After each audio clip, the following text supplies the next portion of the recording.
from agriculture economy based on various our technologies, our contributions, our extension services. So this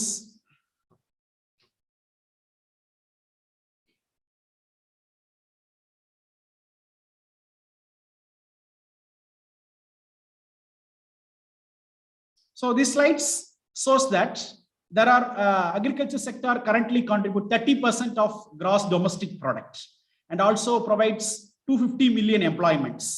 Then also raw material to 30% of industries, then also contribute 30% to total exports.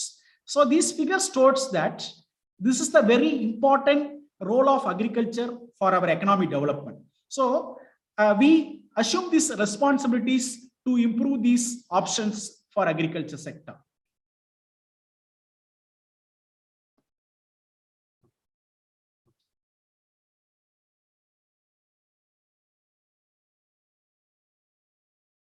So all of you know that great scientists of agriculture. So Dr. M.S. Swaminathan quotes two important quotes related to agriculture. So that quotes assume our responsibility for our agriculture development of nations. The two very important quotes by our great scientist M.S. Swaminathan is one: if agriculture goes wrong, nothing else will have chance to go right. So அவருடைய agriculture தப்பா போச்சுனா மத்த எதுமே சரியா போறதுக்கு வாய்ப்பே இல்ல. This is a very, it says a very powerful quote that's understanding the importance. Then another quote is, farmers are happy so long and their net income will not be adversely affected. So we are always have some trouble in the increase the income of the farmer. So now the farmers are happy whether the net income not adversely affected. If the farm income adversely affected, farmers are unhappy. It leads to the famine situation of a country. This is the explanation given by Dr. M.S. Swaminathan. Then another quote given by the Niti Aayog: doubling farmers' income, only way of continuing agriculture growth.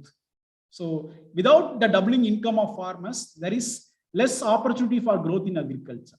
So these slides, why I am quoting this is our responsibility as an agriculture graduates, as a technical graduate from agriculture, to work with these options.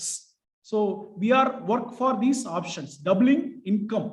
So how our contribution in the way of doubling farmers' income in our nation. So this is a very short introduction. What is the agriculture education doing for our food self-sufficiency? So during our independence, that is around 1947, 1950, 55, during this period, so India is food grain shortage.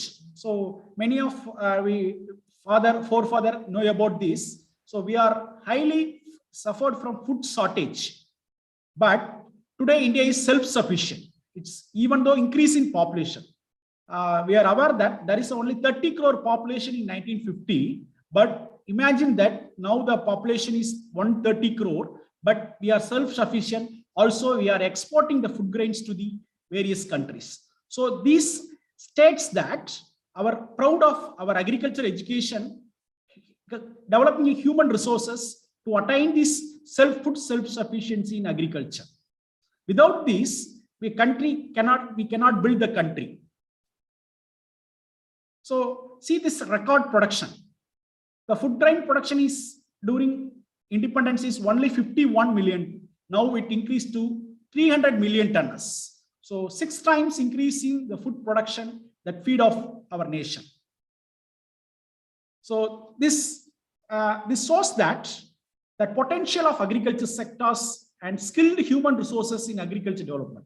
It's not a skilled human resources is a continuous process by agriculture universities to help the achievement of these above records. Without these human resource development in agriculture sector, we cannot achieve this. Even you know about, we are know about our neighboring nation. It's that you know about the price level of various agriculture products. Even a tea is 60 rupees, our neighboring nation. Even one kg of rice is around 600 rupees. So think that how we are safe in Indian economy. Then it also indicates that how the scientists from agriculture, the resources person from agriculture to achieve this.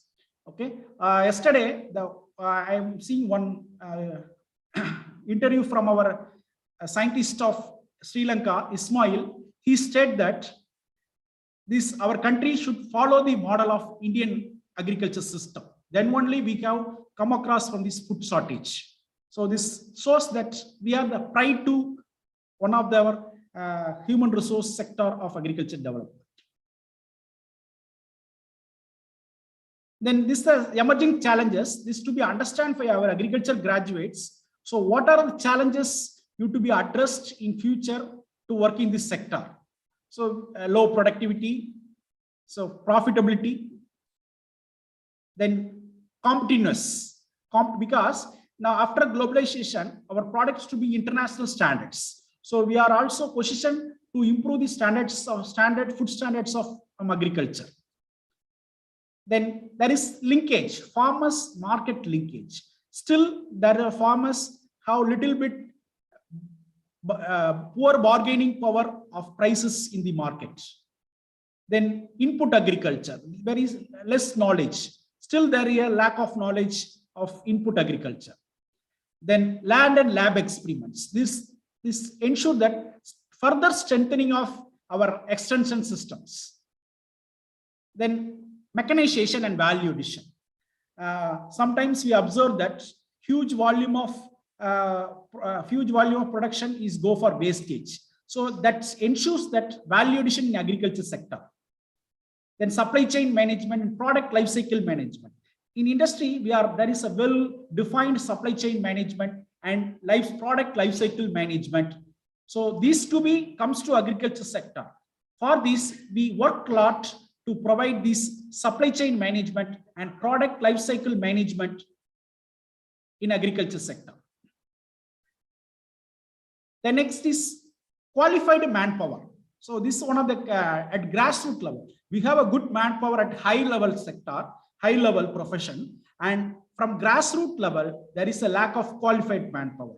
So why I mentioned this point is this manpower will be fulfilled by agriculture graduates at grassroots level.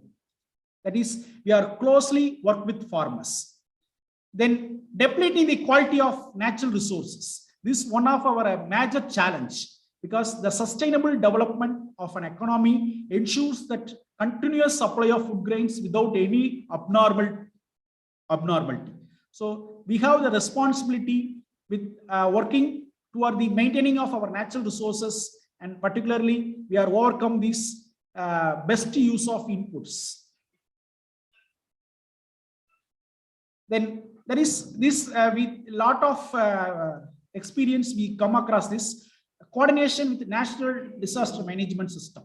After this any disaster in certain areas, the agriculture department to work hard with this disaster affected areas to bring this quality supply of inputs to bring quick reforms in these disaster affected areas. So our graduates understand that these challenges to be addressed in future, we work with these challenges to reform in these particular sectors and work hardly towards for our agriculture development.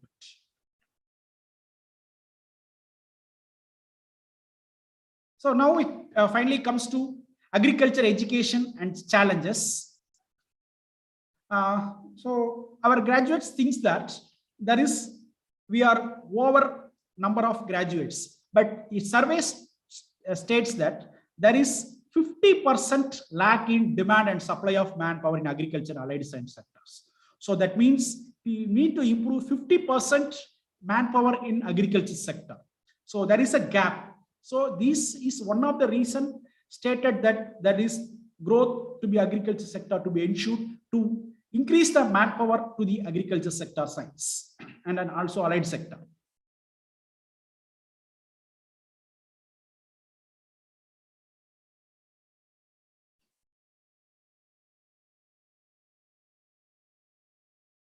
Then this one of the survey states that annual turnover of agriculture graduate is around 56,000 against present outturn of 29. So our total outturn of agriculture graduate is 29,000 currently, but survey states that there is a 56,000 graduates per year is needed for our agriculture sector work. So this, I am not going to highly explain this. This is the gap between this demand of graduates and current. So these things need to be rechannelized. What is the opportunity for work with this area? So we find there is some depression of after completion of degree. So this is the areas where we work for our betterment of our career and also the development of nation. So this figure states that your responsibility of work with this sector.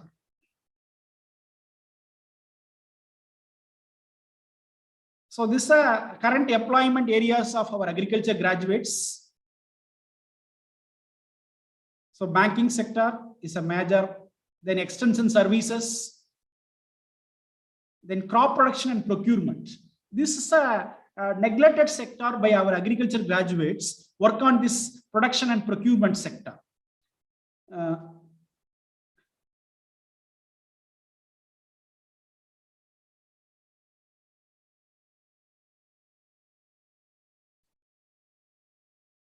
Then input management and food quality control. So these are also very good employability area of our agriculture graduates. Then research assistants, this and agriculture marketing officer. This is one of the area.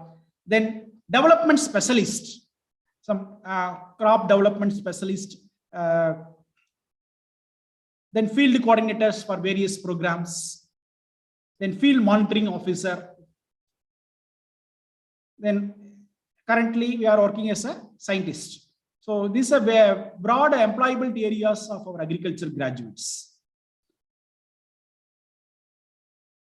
Then this is well known for our many of our students, but anyway, I'm going to little bit explain the banking and insurance sector opportunities for our agriculture graduates. So what are all the opportunities in banking means?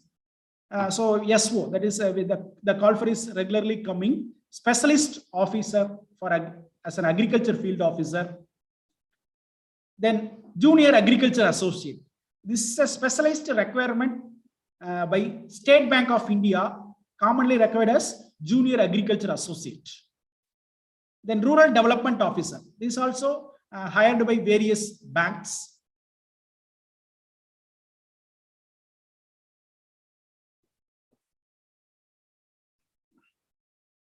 Then field officer, agriculture field officer, agriculture officer, then assistant manager in NABARD. So last 7 to 8 years, only 2 students of BAA can only selected for this exam. This means this is one of the area for your career development. Students also think this working in NABARD options. Then this is an insurance officer. Many of our insurance companies for implementation of crop insurance programs, they need an insurance officer, especially for agriculture graduates.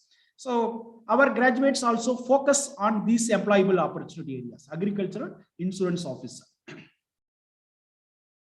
Then to work in this sector, what are the examinations to be attended? What are the examinations required to attend these postings?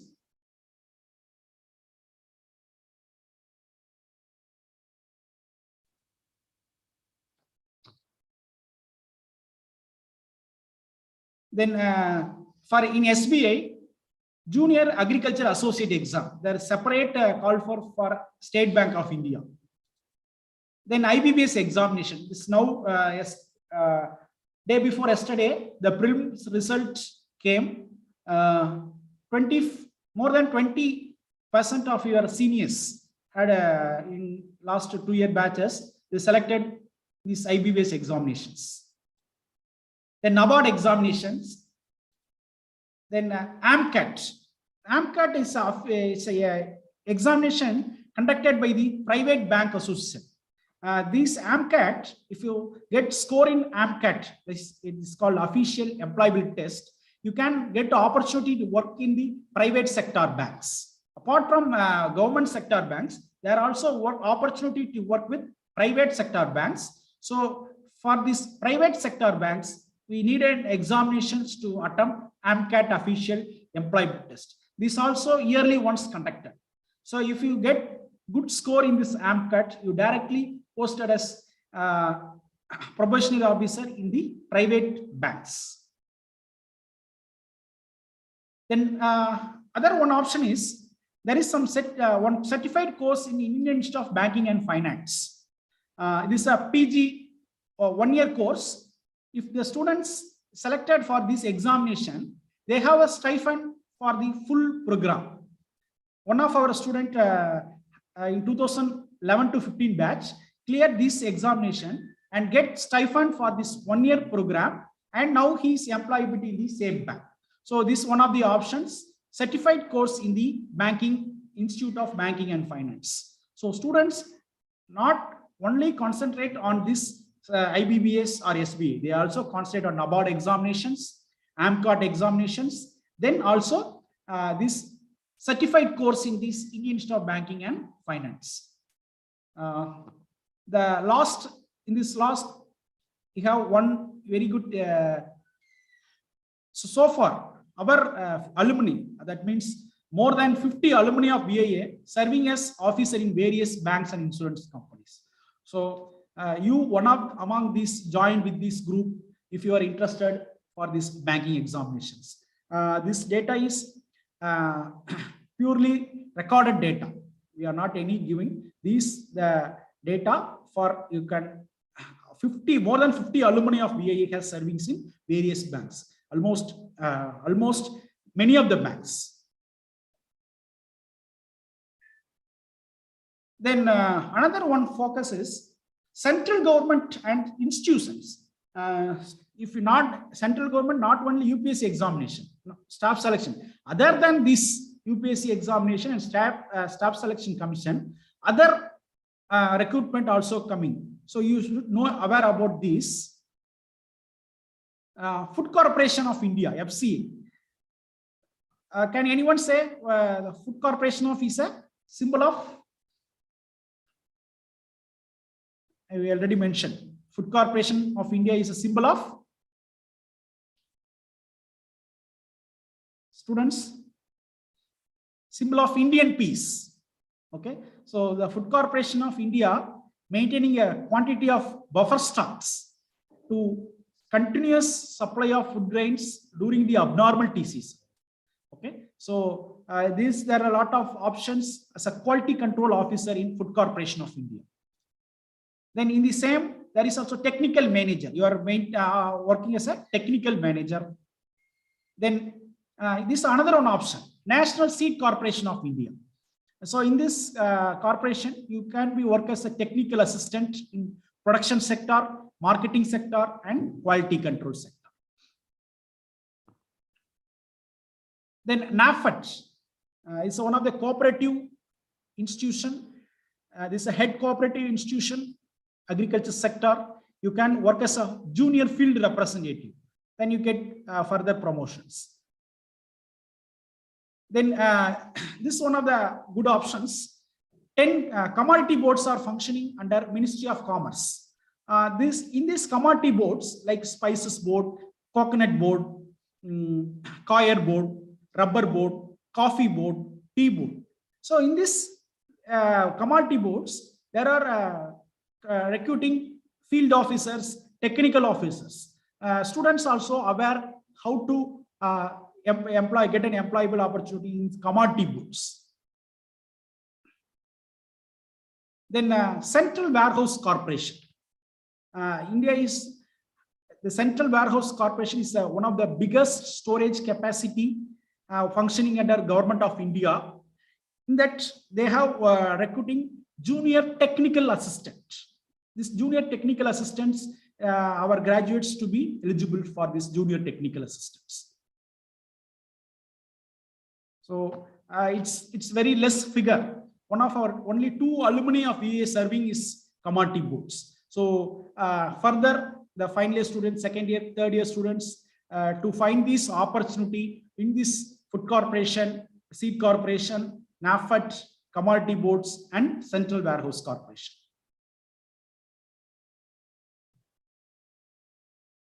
Then next, coming to next part, scope for higher studies in agriculture. So previously we have touched with 2 options. One is banking sector, another one is employable opportunity in central government institutions. Now we focus on higher studies in agriculture sector.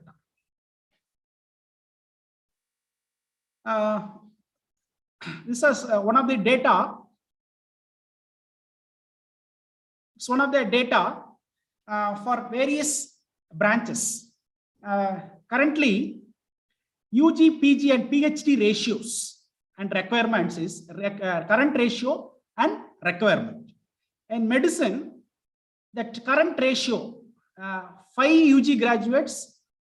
Among these 5 graduates, 2 of comes for post graduation and 1 comes for PhD. Then in engineering, 52 among 52 graduates, only 8 comes for PG and 1's PhD and science.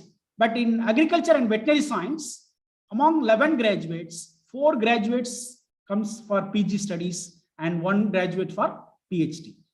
This is a current ratio. Survey states that the requirement of these ratios, 5:3:2 in medicine, coming to our agriculture and veterinary science. So we need 6 graduates among 11. So around 50% students to be engaged in postgraduate studies for our agriculture and veterinary science, and also 2 for PhD studies. So this the important states that there is scope for higher studies in agriculture. So these, based on this figure, students not those the students of those who are come for higher studies, you must write higher studies examinations and increase your qualification. So this is a requirement for our agriculture and veterinary science. So you need 50% of graduate come for higher studies.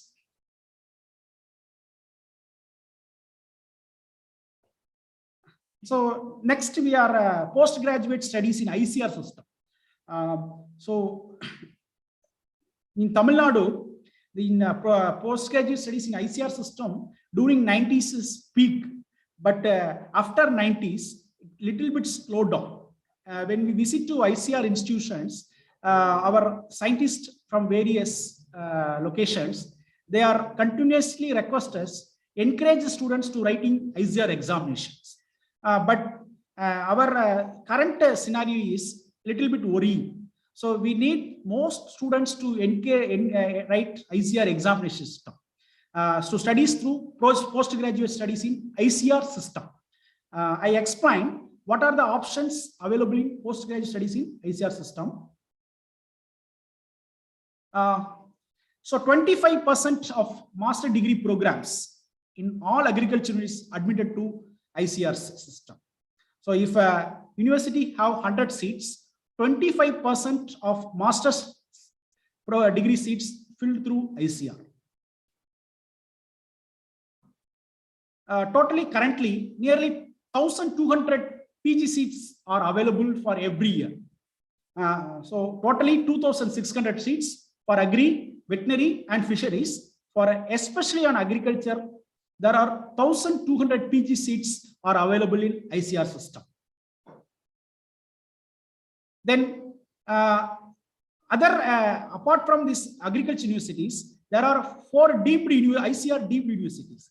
In that, around 100 seats are available, like Indian Agriculture Research Institute, NDRI. So we have 100% seats for post graduation. So nearly 1,300 seats are available for the postgraduate studies in ICR.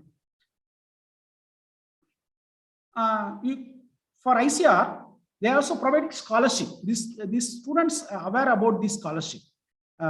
So around from 1,200 seats, around 360 candidates, they awarded as scholarship, monthly scholarship of 12,640, and also for book fees, extra book fees. Okay. So among 1,200 seats, there are 360 seats are fully fellowship, 12,640. Then remaining also, the remaining seats, non-PG scholarship. So these for this non-PG scholarship, an amount of 5,000 per month is given to students. So you can get scholarship, but the amount to be varied. So these two things, students kindly note, there are good options. If you are admitted in PG studies through ICR system, you get monthly fellowship for your studies. You can less dependence on parents. Okay. So I request all the students kindly go through our this data to hard prepare for ICR examinations and avail these scholarships and non-PG scholarship. Then what are the subjects in ICR exams? You cannot write a separate subject like plant biochemistry. There is some major subject. You can write the exam. You can join in separate subject, but you can write subject for some major subject. That means if you are willing to join in crop physiology as a PG program, you are able to join. But you write the core subject, plant biotechnology. You get good rank in this plant biotechnology. Based on the merits, you can up your subjects. If the students are willing to plant pathology, you not only studied plant pathology subject, you studied the entire group of subjects. Students think that there is huge syllabus is high volume. So prepare now onwards. You don't wait for the up to final year. Start the ICR examinations from second year onwards. We are ready to guide what are the options we are ready to guide for your based on your requirement. So think that you are not, if you want to join in a plant breeding genetics, you must study plant pathology, microbiology, seed science, and also plant genetic resources. So this states that the volume for preparation is high. So start studies from second year onwards. Then other subjects, agronomy, then social sciences, statistical science, then horticulture, then agribusiness management. So these are our areas. So other areas are there that should be taken by our veterinary graduates and fishery graduates. So these are our PG studies. So I give the complete detail about this for your need based. Some tentative dates about ICR examination. Currently, the scenario is entirely changed, but commonly last year due to pandemic, that tentative dates are different. But currently, the normal exam notification is from March, April. Exam date is May. Counseling from July. It's only online counseling. You need not to attend, go to for Delhi for attending counseling.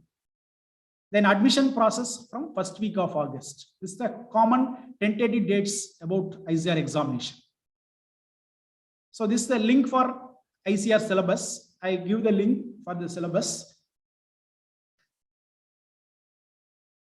So I want to give important notes about the ICR system. Students are not permitted to join home university. So now you are studying TNAU as a home university. You cannot again join with TNAU through ICR. You can choose other than home university. Then college with accreditation status is eligible for ICR. So we are proudly, our institute accredited up to 2026. Then examination conducted by National Testing Agency. It's a common testing agency for all central government examinations. So this is a pattern. So totally 160 questions with 650 marks. which is also negative marks. So this is very important. If negative mark, your concentration of studies is very clear, because if you get some wrong answer, your mark is deducted. Okay, so kindly, based on the question pattern, your preparation should be very focused, not each and every point in the syllabus to be covered. This very proud information. So around 36 alumni from VAA had secured top ranks in ICAR examinations with and without JRF questions. They also, some of the students secured with JRF, then some of the students secured with non-JRF. So this shows the strength to be further increased from our institution. So this is on your hands and supported by our hands. So students, kindly focus on the ICAR examination in future to get very high scores and secure your good ranks.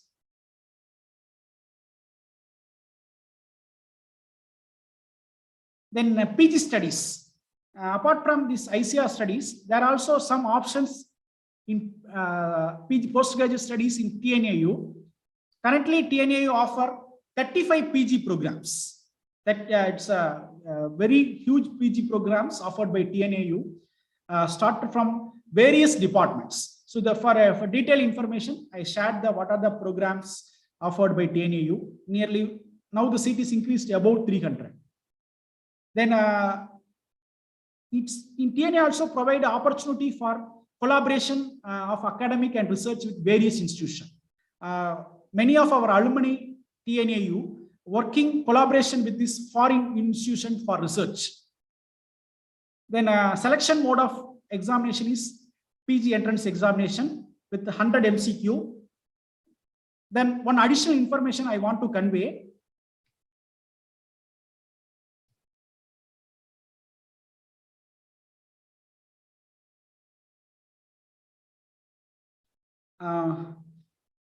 Around 150 alumni. So our 150 alumni of VAA pursuing various or completed postgraduate studies in TNAU. So this every year around 30 to 40 alumni of VAA have joined PG studies in TNAU. This another important note. Maybe next year this to be implemented. TNAU select PG for PG students as purely on PG entrance examination, but from next year onwards, there is a probability of 25% weightage given for ICAR score. So 75% for TNAU entrance, then 25% weightage for ICAR score. So I request all the students aware about these informations. Now, I am not joined in ICAR. I only joined TNAU means you also prepare for ICAR. So the score from ICAR also give an impact on your admission. So it's maybe implemented from next year onwards. Okay, so your 25% score from ICAR score, then 75% from TNAU entrance. So this combination only decide your admissions. So students must prepare ICAR examinations even they are to attain in TNAU also. Then postgraduate management studies in B schools. Few of very interested to join as agribusiness as a passion. For this, they have a lot of options for cracking these various CAT examinations. There are a lot of B schools available for this postgraduate management studies, IIMs of various states, then the Symbiosis Institute of International Business in Pune, then Global Business School and Research Center, Pune, then National Institute of Agriculture Extension Management, it's commonly called as Manage Hyderabad, and then IRMA, Institute of Rural Management, then NAM is one of the institutions by ICAR, they are also providing postgraduate management studies, then Indian Institute of Plantation Management, Bengaluru. These are all the various B schools. They based on your CAT score and your academic performance of UG, they select as a student. Okay, so you work hard on also your academics and also CAT exam preparation. So students, those who are willing to join in the institutes, prepare for CAT examinations from current now onwards. So the detail should be explained in third day of the webinar. So your that B school admission is based on your UG academic score. That's also given certain weightage. And if you get above 65% in CAT examination, but you get very huge percentage, you get admission in IIM, Ahmedabad, like that. But if the score reduces, if you get 65% and above percentile, you can get any one of the institution. So the tentative CAT examination is November, December. This method of exam preparation that will be explained the third day of webinar. We have special session for this CAT exam preparations. This is very important. 36 alumni of BAE are currently pursuing this postgraduate in agribusiness management in national level institutions. So I have give the list of the institution in previous slide. So our 36 alumni of BAE has serving studying or completed this postgraduate in agribusiness management. Then also currently they are also serving as high-level executive in reputed companies like ITC, Flipkart, etc. Okay, so those who are work with the passion of management studies, students, I request the students to prepare CAT examination to enter these B schools. Then other related PG studies. Few of students have different opinion to come pursue postgraduate studies, related studies of agriculture. So in that, there are also have options to join other institutes. Is one of the institute called postgraduate. They are offering postgraduate diploma program. That institute is called Chaudhary Charan Singh National Institute of Agriculture Marketing in Jaipur. So they also admit students based on GMAT score and CAT score. So after they are also preferring GMAT score. So this is explained later. Then postgraduate studies in Indian Institute of Remote Sensing. Many of the students not aware about this because if you not having RDA 2. So these institutions providing PG studies. Okay, like one of our student also studies geoinformatics and working in various sensor related companies. Okay, so students have write the examinations for Indian Institute of Remote Sensing, then join the PG programs like agriculture and soils, geosciences, natural hazards and risk management, and water resources.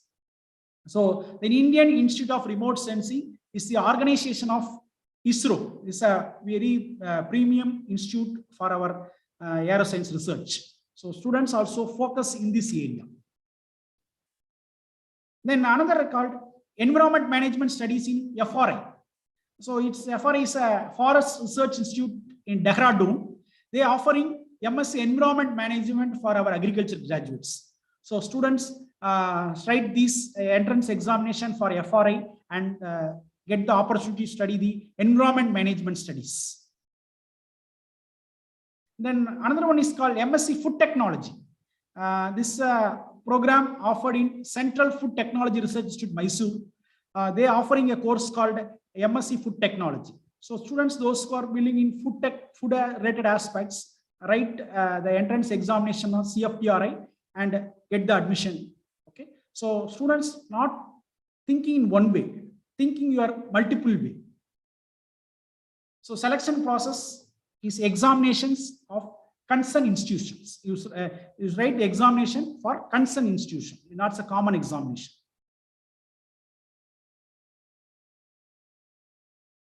So I want to quote before I quote 2 points before my session, conclude the session. Success is no accident. So success, it's not it's a hard work. Okay, perseverance, learning, studying, sacrifice, doing or learning to do.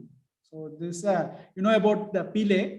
is a football legend. He's quote this: "Success is not come by accidents. It's by hard work, perseverance, learning, studying, sacrifice." So you want to sacrifice a lot. Then another important quote, this quote by Benjamin Franklin, is one of President of United States. "Investment in knowledge pays the best interest." So the investment in others not give at best interest. That means the returns, very big returns, is investment in knowledge. So kindly note it down. Go for hard work and investment in knowledge.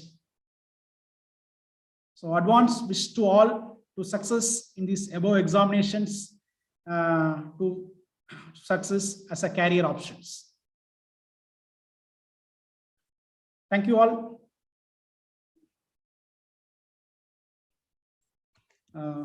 Students, so I explained the scope of various PG examination, ICR, TNU, and other systems. Kindly post your doubts through chat box. For next 10 minutes, I will explain your doubts. Rest of the doubts will be cleared in our regular college times. So we are anytime you provide your doubts or clarifications. Kindly post your doubts through chat box. Then if you have any more doubts, we will clarify after the college is once reopened, or other times.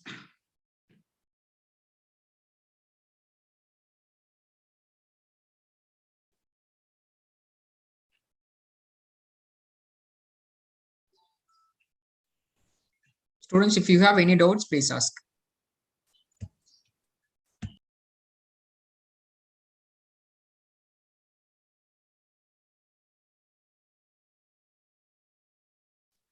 Students, kindly ask doubts.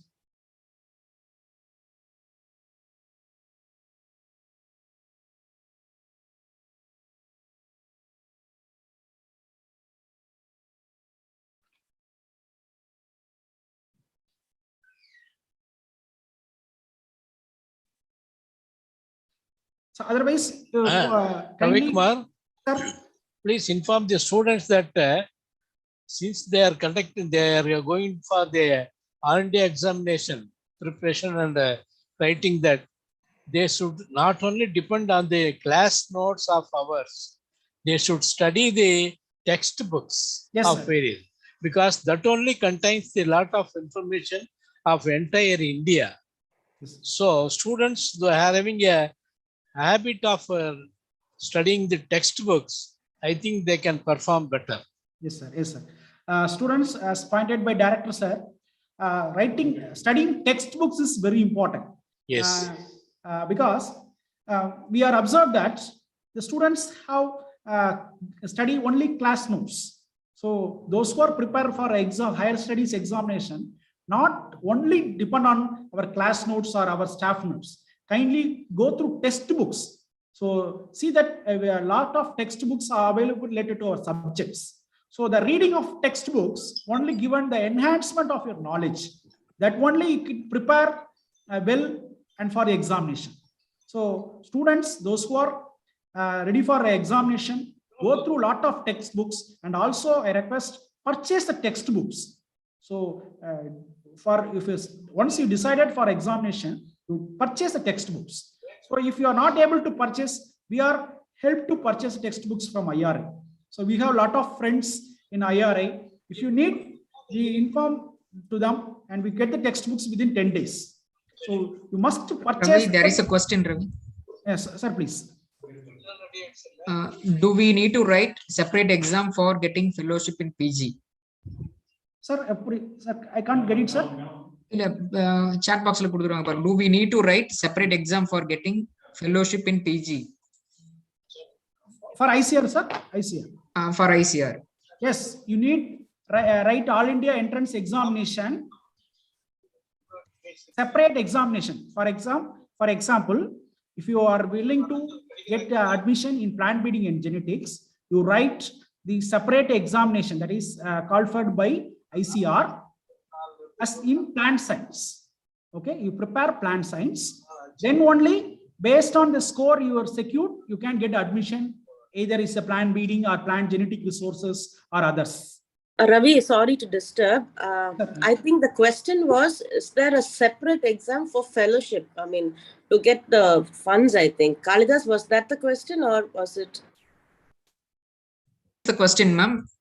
They are asking about the fellowship, ma'am, JRF fellowship. So that's what. So the question is not whether to write or not. Is there a separate exam for to get the scholarship? I think that's the question. Okay, madam. Okay, madam. I will explain, madam.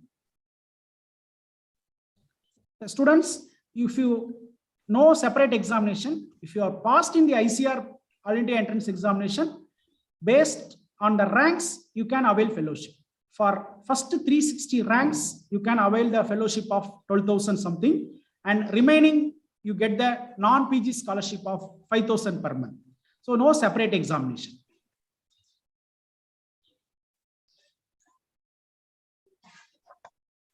Ravi, and another question, Ravi. Sir, for central government jobs, PG is must or UG is enough? Okay, so there is a two options. Some of the postings, they required postgraduate studies. For example, in plant quarantine department, they need PG studies in entomology or pathology. Some you are working with the National Seed Corporation, NAFED junior field representative, your undergraduate studies is enough.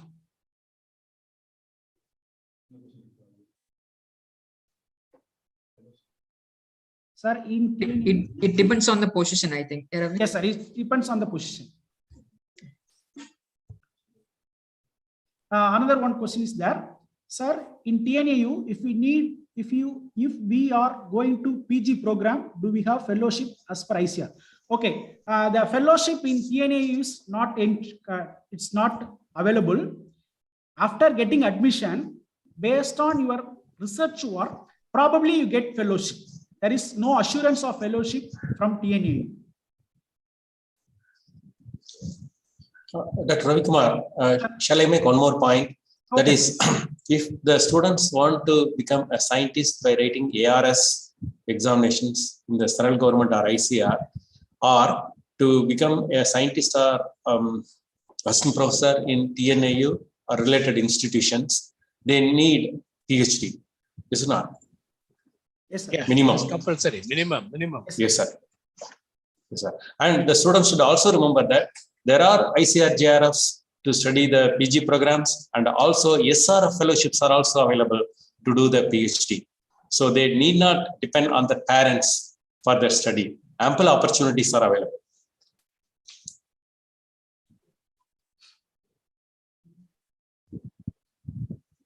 Students, kindly post your doubts. Doctor Ravikumar, என்னோட ஒரு doubt என்ன, அந்த student கேட்க விரும்புனது, ICR ஜேஆர்எஃப்ல எத்தனை categories of exams இருக்கு, ஒவ்வொரு கேட்டகரிக்கும் எந்தெந்த சப்ஜெக்டை சூஸ் பண்ண முடியும்ங்கறத கேட்டாங்களோ என்னோட டவுட். சார், அது நான் ஸ்லைட்ஸ்ல எக்ஸ்பிளைன் பண்ணிருக்கேன் சார். வேணா இன்னொரு time. Yeah, yes. Ravi, another question, Ravi, is students from Kerala are also eligible to write exam conducted by TNAU? Yeah, you can eligible, but through only open competition. As per the policy of government of Tamil Nadu, you can eligible for this open competition.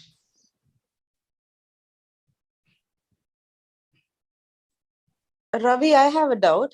Now, if our students from Kerala also are studying in our institution, right? Yes, So ma'am. they will be considered as other state students, or will they be considered as TNAU students? No, madam, they are considered only other state student, madam.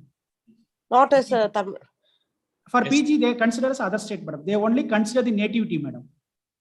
Okay, so you please explain that very clearly, because we have a lot of Kerala students are doing very well also.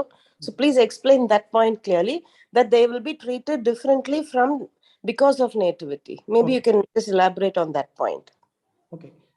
Students, those who are from other states other than Tamil Nadu, you can only get admission from TNAU for open competition only. So as per policy of government of Tamil Nadu, the nativity is an important factor to enter in the various quotas. So students, those who are from other states, you can eligibly only for open competition of PG studies in TNAU. So even though you studied in TNAU system, your nativity only decides that. But still, open competition will be more than 50% of the seats. So 31%, sir. Okay. However, they are fully eligible in their respective states. For a Kerala student at KAU, they have ample opportunities. Yes, sir. Yes, sir. So they are that they should eligible also be for- aware. Yes, sir. They are eligible for Kerala states. Yeah. As per the nativity certificate. Yeah, they should try there also. Along with that, they can try in TNAU and other state universities.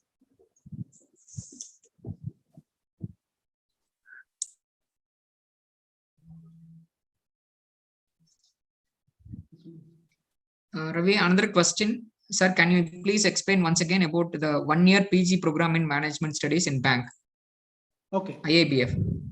Okay. Students, there is a separate examination for certified courses in banking sector. It is the institution combinedly run by public sector and private sector banks that you can write the examination, entrance examination of this Indian Institute of Banking and Finance. Then if you're selected, you get scholarship for the entire study program. And after this completion of course, you can employed in any of the bank.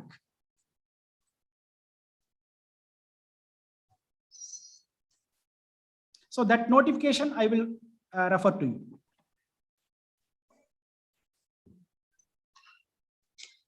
Actually, again, added to Ravi, the exam is conducted by Indian Institute of Banking and Finance, and also Manipal University is also conducting this exam. So you can, there is a kind of separate exam for separate banks. Like if you need to select, if you are interested in selecting IDBI, so they are conducting separate exam. If you are selecting Bank of Baroda, again they are conducting separate exam.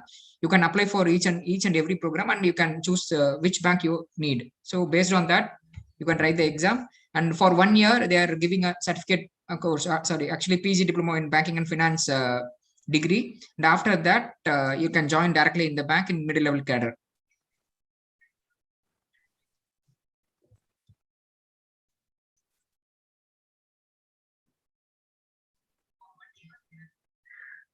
And another question, Ravi, is there any opportunities or exam to study PG in abroad? Yes, sir. That part covered by our Krishnamurthy sir. Next part. Sir, that portion are covered by our Krishnamurthy sir. Fine. Right. And another question is there. You can see in the chat box.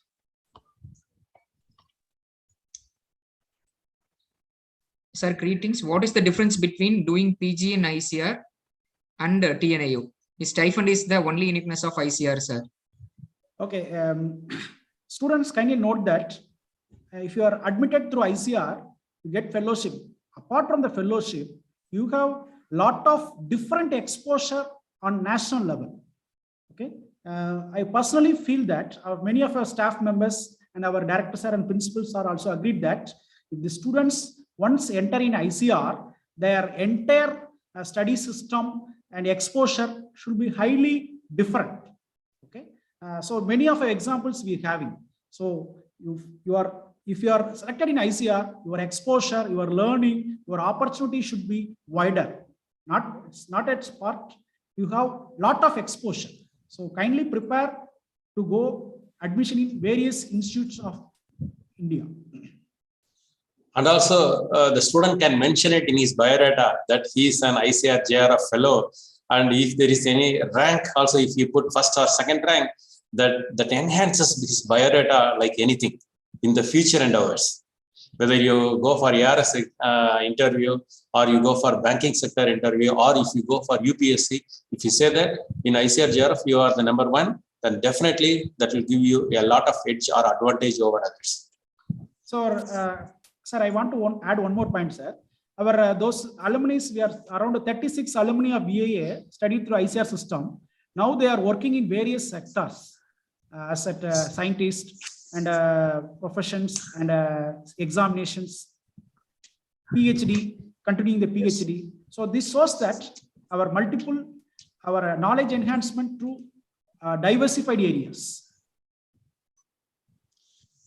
See, our study is to enhance our personality. So that can be done by two means. One, you should be knowledgeable. You have to acquire the latest knowledge also. The second important thing is you have to qualify. You should get the best of the qualifications. So these two will be a formidable force in bringing you up in the society. So I request the students to remember these things.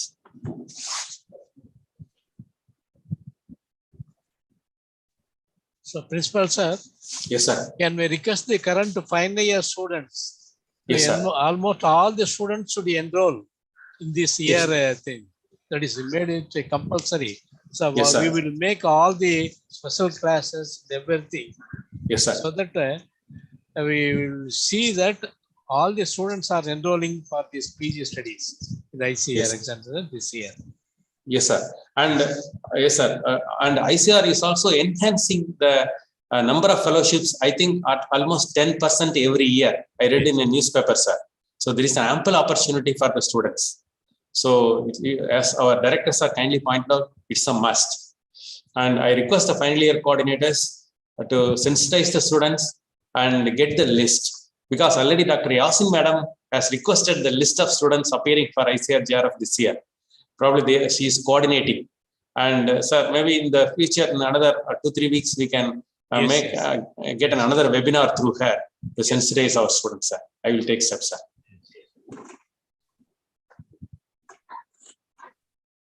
Principal sir, my suggestion is after this 3 days, Yes, madam. can't we just have a special webinar only for the final years to get to know what is in their mind, so that we can start the preparation even though we are in lockdown.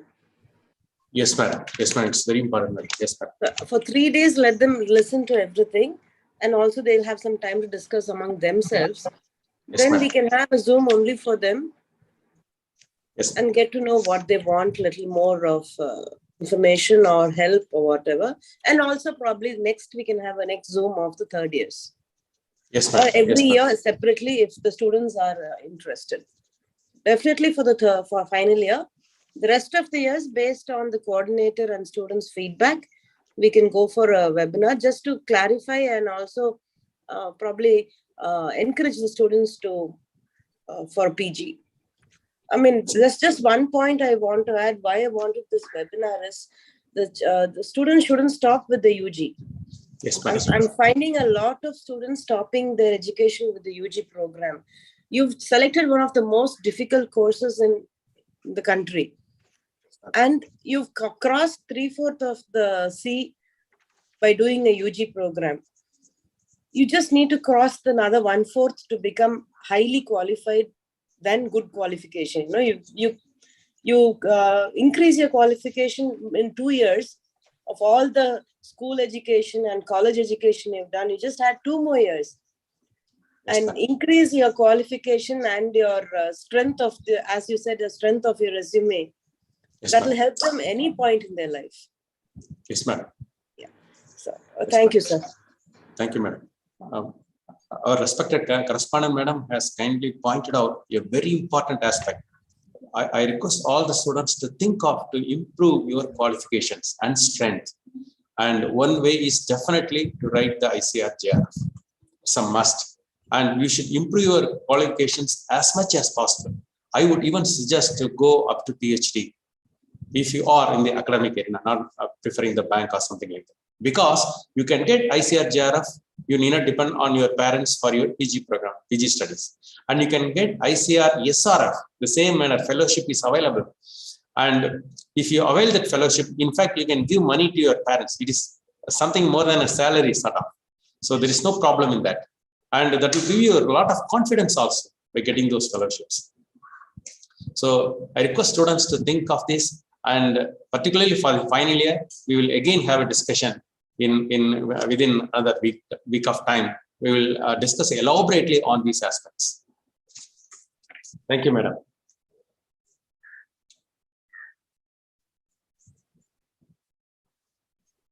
If there is any doubt, please ask, or we'll move to the next session.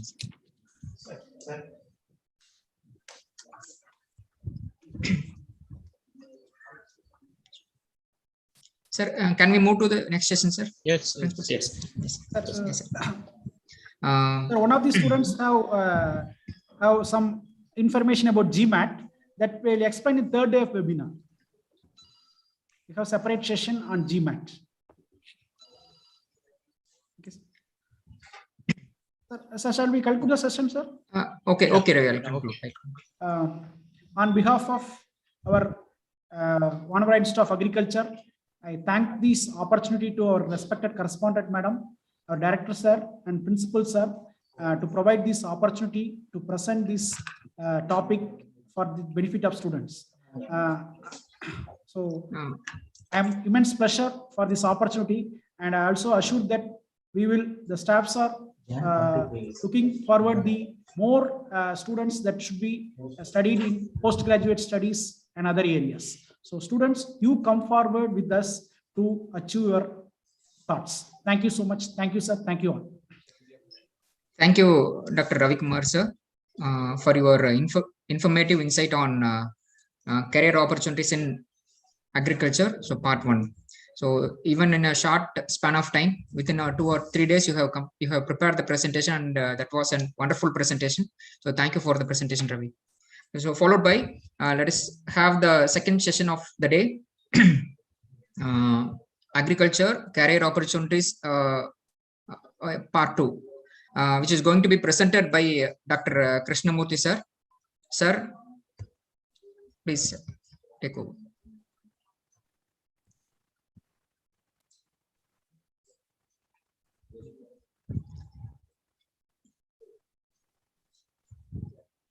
Krishnamurthy, sir, you can take over, sir.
Everything can wait, but not agriculture. A famous quote by Sri Jawaharlal Nehru.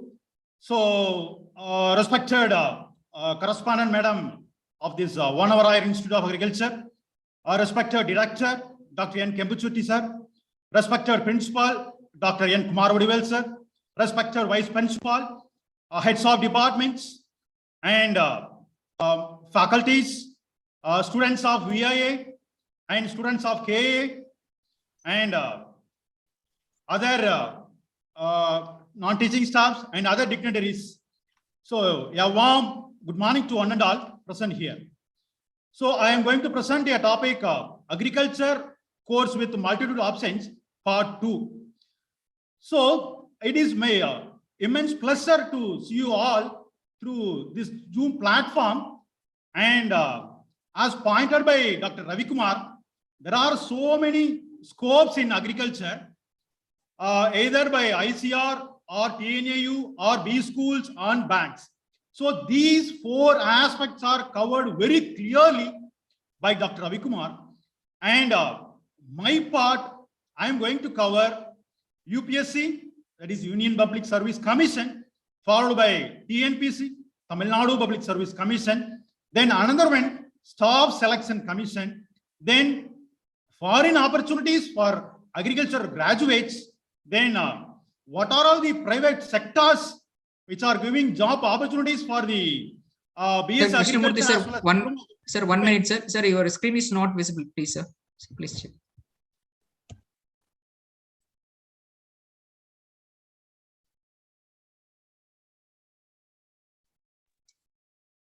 Your slide is not visible, sir. Just wait.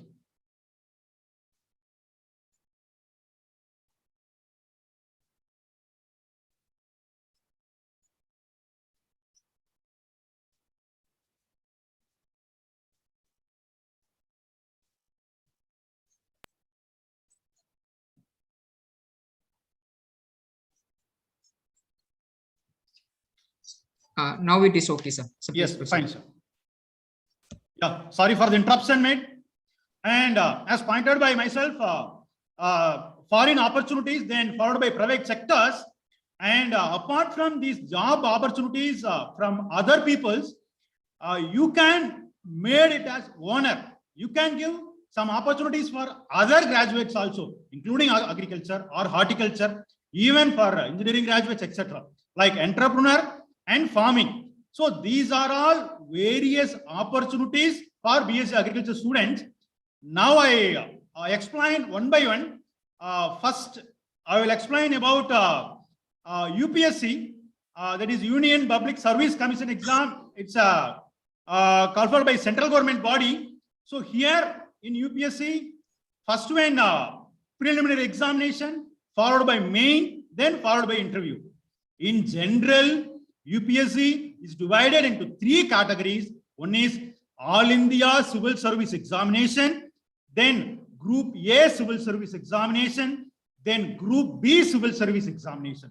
So All India entrance, All India Civil Service Examination covers three postings. One is IAS, that is Indian Administrative Service, followed by second one, Indian Police Service, third one, Indian Foreign Service. So these three are covered by over Indian civil service, overall Indian civil service, and in some category, Indian forest service also included in the All India Civil Service Examination. Then second one, grade A, that is A Civil Service, Group A Civil Service Examination covers various postings like Indian Revenue Service, IRS, then Indian Trade Service, ITS, then Indian Account, Audit and Account Service, IAAS, then Indian Railway Traffic Service.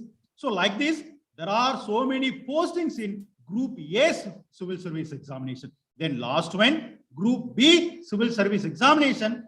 Here, Armed Forces Headquarters Civil Service Examination, then Union Territory postings. So Union Territory postings are covered under this Group B Civil Service Examination. So here in UPSC, for reservation people, there are unlimited attempts. For OBC categories, you can attempt nine times. But the age relaxation is 21 to 32 years, 5 years relaxation for reservation SC and ST peoples, and 3 years for OBC and ex-service. Even ex-service people, some of the notification I had seen, 5 years relaxation. So here, as I pointed earlier, there are 3 tier systems. One is prelims, second one main, third one interview. So first I will explain the preliminary exam systems. Here, all the questions are under objective types. Here, totally 400 marks. It's classified into 2 papers, 2 hours plus 2 hours. So in UPSC, you have negative mark system. In TNPC, there is no negative mark system, but in UPSC, negative mark system is there. If you wrongly shade or if you wrongly tick, you can get 1/3 of negative marks, that is 0.33 marks. If you leave the question, you won't get any negative marks. So students, keep it in mind. If you shade or if you tick wrongly, you can get 0.33 marks as negative. If you leave the question, you won't get any negative marks. So here, as I pointed earlier, there are 2 papers, paper 1 and paper 2. In paper 1, the syllabus are current events, history, national movement like Dravidian movements, etc. Then polity, then poverty, etc. So these aspects are covered or asked in paper 1 system. Then in paper 2, like communication skills, reasoning, decision making, MAT, mental ability test, etc. So these portions are covered under paper 2. So if you clear the preliminary examination, you can move to main examination. So in main examination, there are two papers for qualification, then papers to be counted for merit. So, students, keenly note it. There are two papers, qualifying papers and papers to be counted for merit. If you qualify in paper A and paper B, then your papers will be evaluated in merit papers. So, in qualifying papers, paper A, you can choose any language, Tamil or Hindi. There are totally 16 languages in paper A. So, you can choose even Tamil also, you can choose in English also. It covers 300 marks. Then paper B, it's fully of English, totally 300 marks. So, totally 600 marks. You must qualify in the first part, then your paper will be evaluated in the second part. So, papers to be counted for merit. So, totally 1,750 marks in second part. That is paper 1, essay part, 250 marks. Then paper 2, general studies 1.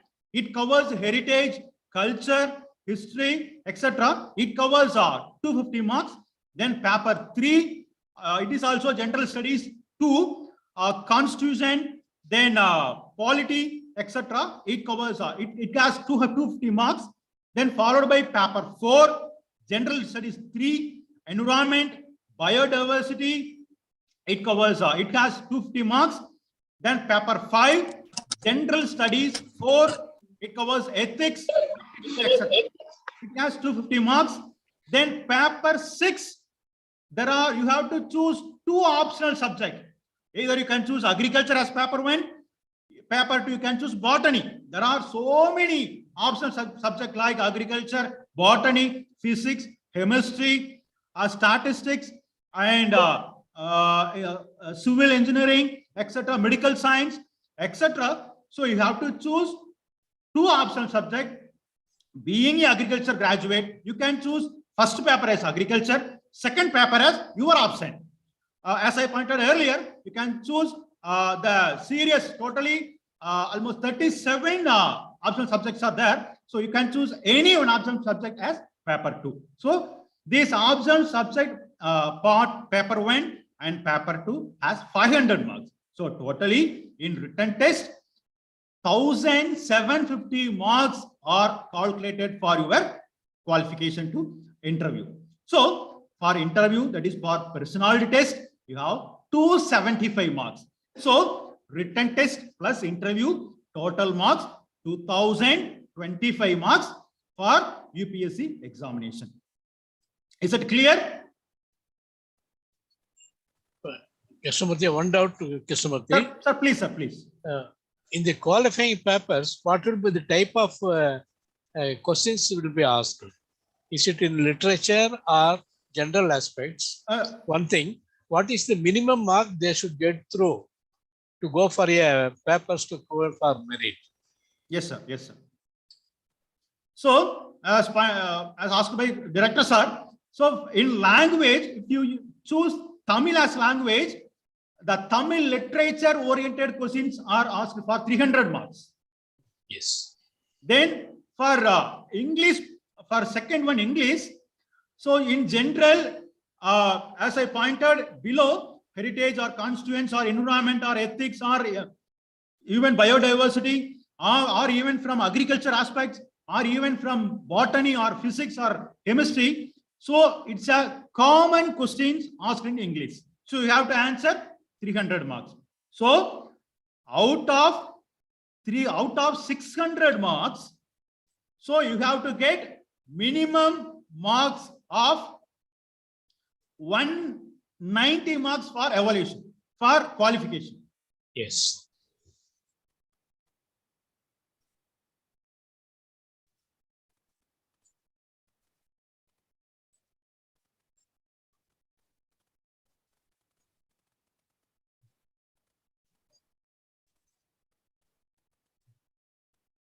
Yeah, that's it about Union Public Service Commission examination.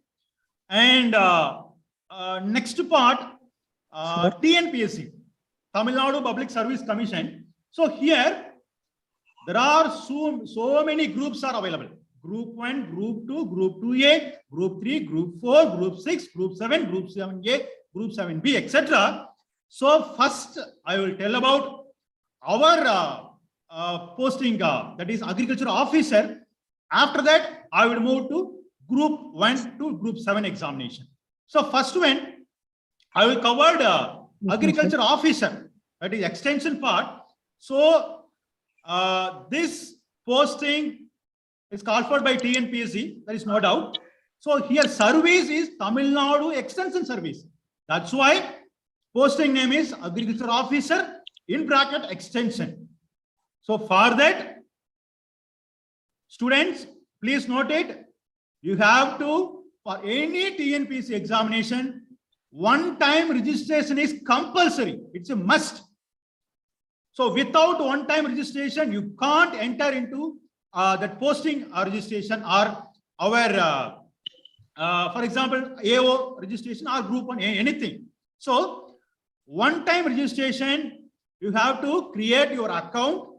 Then at last you have to pay rupees 150. So this one-time registration is valid for 5 years. So once you registered your details is valid up to 5 years. Then after completion of 5 years, again you have to renew it. Then after one-time registration, at the time of your AO or your group examination registration, at the end, you have to pay examination fee of rupees 200. Is it clear? So, in TNPSC, particularly for agricultural officer, that is two-tier system. One is objective type followed by interview. So, if you qualified in objective, you can ask for certification upload, then followed by personality test. So in TNPSC in general, from notification to result declaration, probably it will take 7 months, approximately 7 months, -1 or +1 month. From notification to that last result declaration, it will take nearly 7 months. Starting from notification, then second one online application. They will give some dates for registration, then application, etc. After that, prelims examination, that is written objective type examination. Then if you are selected, then certification upload, then followed by personality test. After that screening, the results will be uploaded in the TNPSC website. So probably it will take nearly 7 months. So first one, I will explain about the preliminary examination, that is objective type examination. Sorry, it's not a preliminary, it's objective type. So in UPSC and all, preliminary. For Group 1, Group 2 service and all, preliminary. Here for agriculture officer, objective. Then you can move to interview. So in objective type, here there are 2 categories, paper 1, then paper 2. There are 2 exams, totally 5 hours. The 2 exams, paper 1, paper 2, it may be same day or a different day. Paper 1, subject paper. This subject paper, it's a degree standard one. 200 questions, 300 marks, total duration 3 hours. So these 200 questions asked from your subject only. So if you clearly noticed or watched or clearly attend in your class, in my purview, 70 to 80% of the questions are asked from your class notes only. So the class notes are very, very important for this part 1. So out of 200 questions, all the questions from your subject only.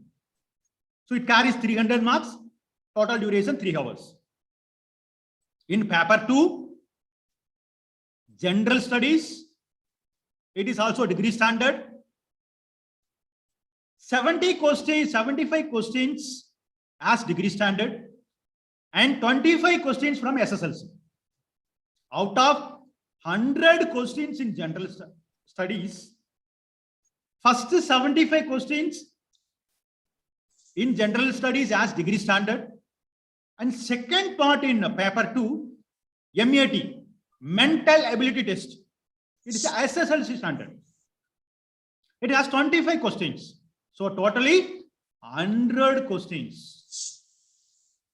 It carries 200 marks and it has 2 and 8 duration is 2 hours.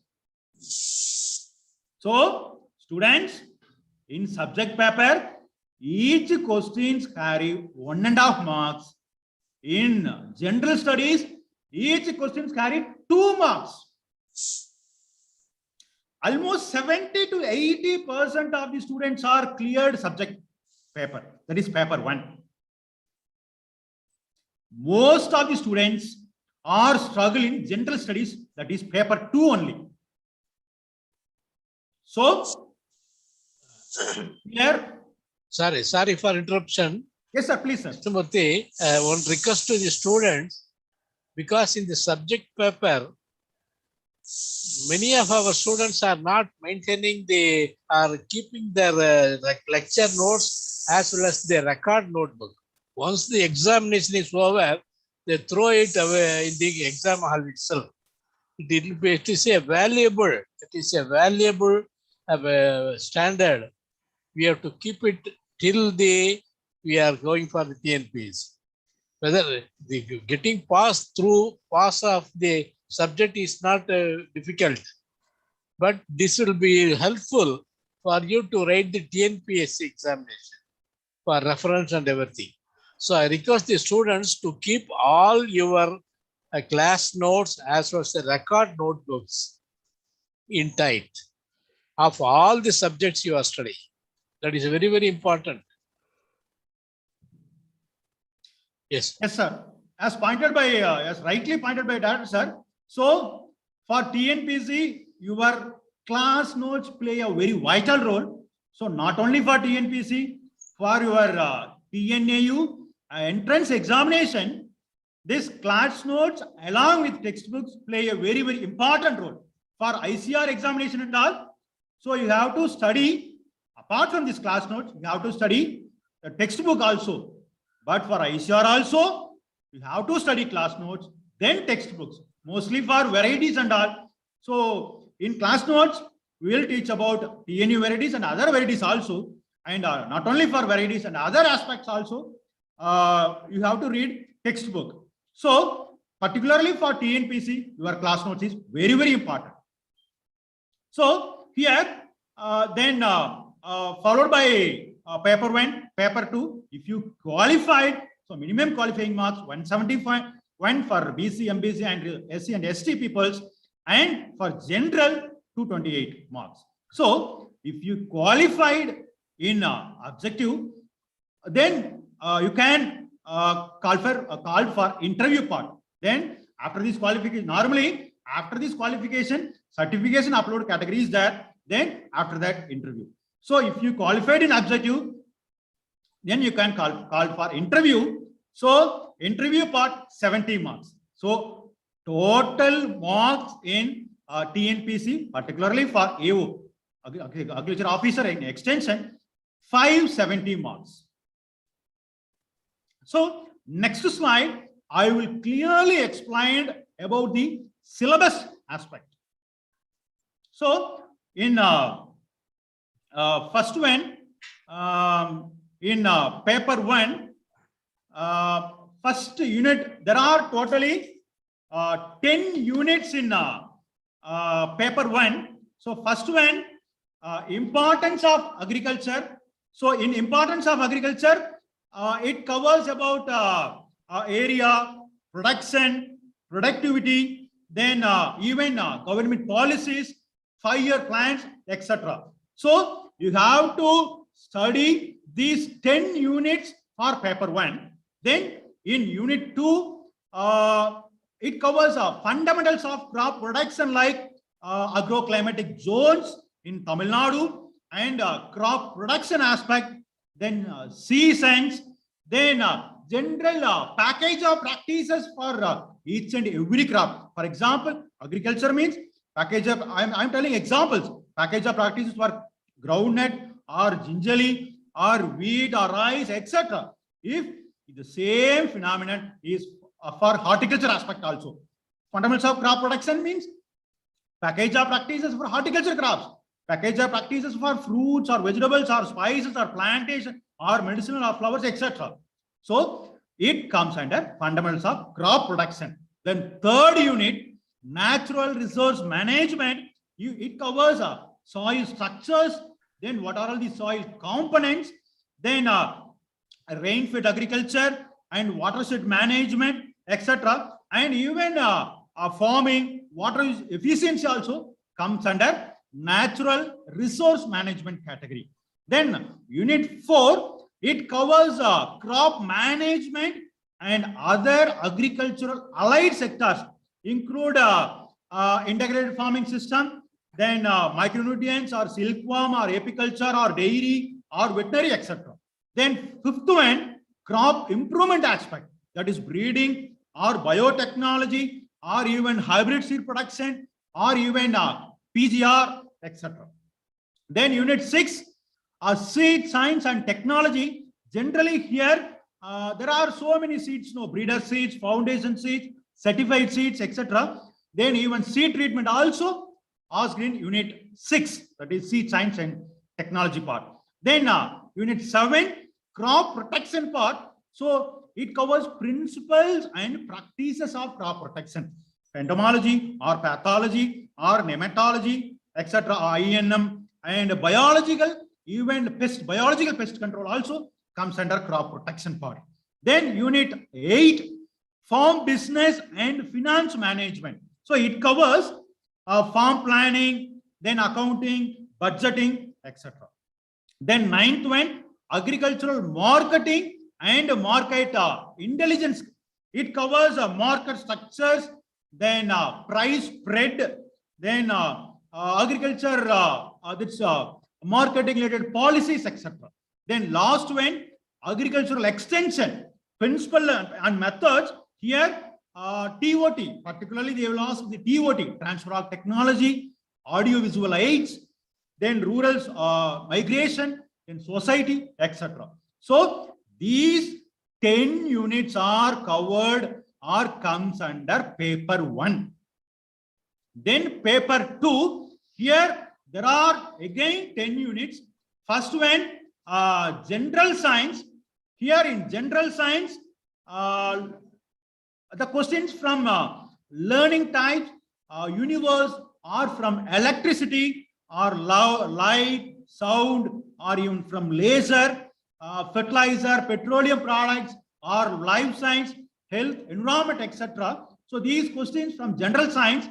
And unit 2 from current events. Current events means eminent personalities, then national symbols, then sports, books, political parties, then government schemes, economics, then even from science and technology part also.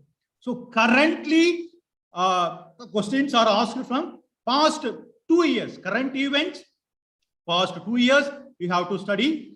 And you have to study daily the Hindu newspaper. Is very, very important, not only for TNPC, it's highly used for our UPSC examination also. So each and every day you have to study the Hindu newspaper. That is very, very important. Then third unit, geography of India. Here monsoon, rainfall, then water resources, rivers, dams, forest resources, etc. comes under geography of India. Then history and culture of India. You have to study in this history and culture, Indus Valley civilization like Mughals and Guptas, etc. And South Indian history and social harmony. So these comes under history and culture of India. Then Indian polity, you have to study Indian constitution, fundamentals rights, etc. In Indian economy, you have to study the 5 years plans, then RBI or even tax. I think all students hear about Niti Aayog. So these are all categories comes under Indian economy. Then Indian national movement like Dravidian movement. So these are all movements comes under this Indian national movement. Then unit 8, history, heritage and socio-political movements. Here Tamil literature and respective movements also here are in unit 7 and unit 8 movements are asked in 2 categories. Then unit 9 development administration in Tamil Nadu. So in this part e-governance and what are all these schemes from state government and health on hygienic systems, it comes under development administration in Tamil Nadu. Then aptitude and MET, mental ability test. In this simplification of percentage and ratio, proportion, simple interest, reasoning, etc. So these part comes under aptitude and MET. So these are all overall syllabus for paper 1 and paper 2.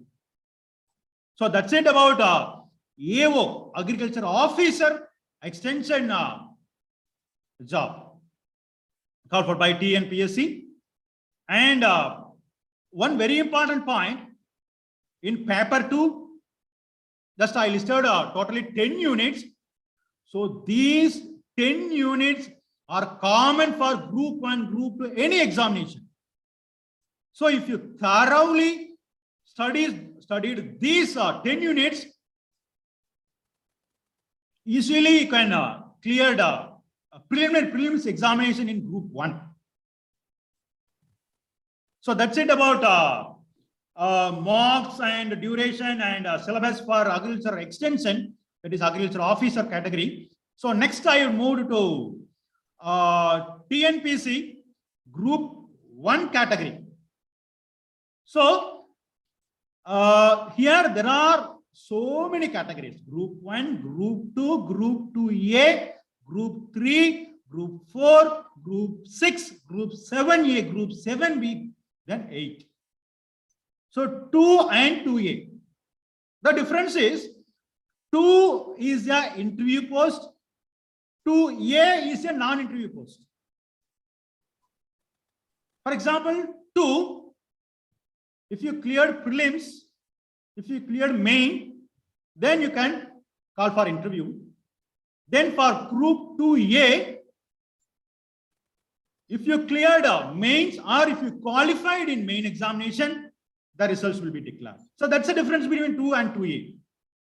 So in group, first I will explain group 1 in detail, and I will touch group 2, group 2A, and group 4 and group 7A. Just I will touch these next group examination.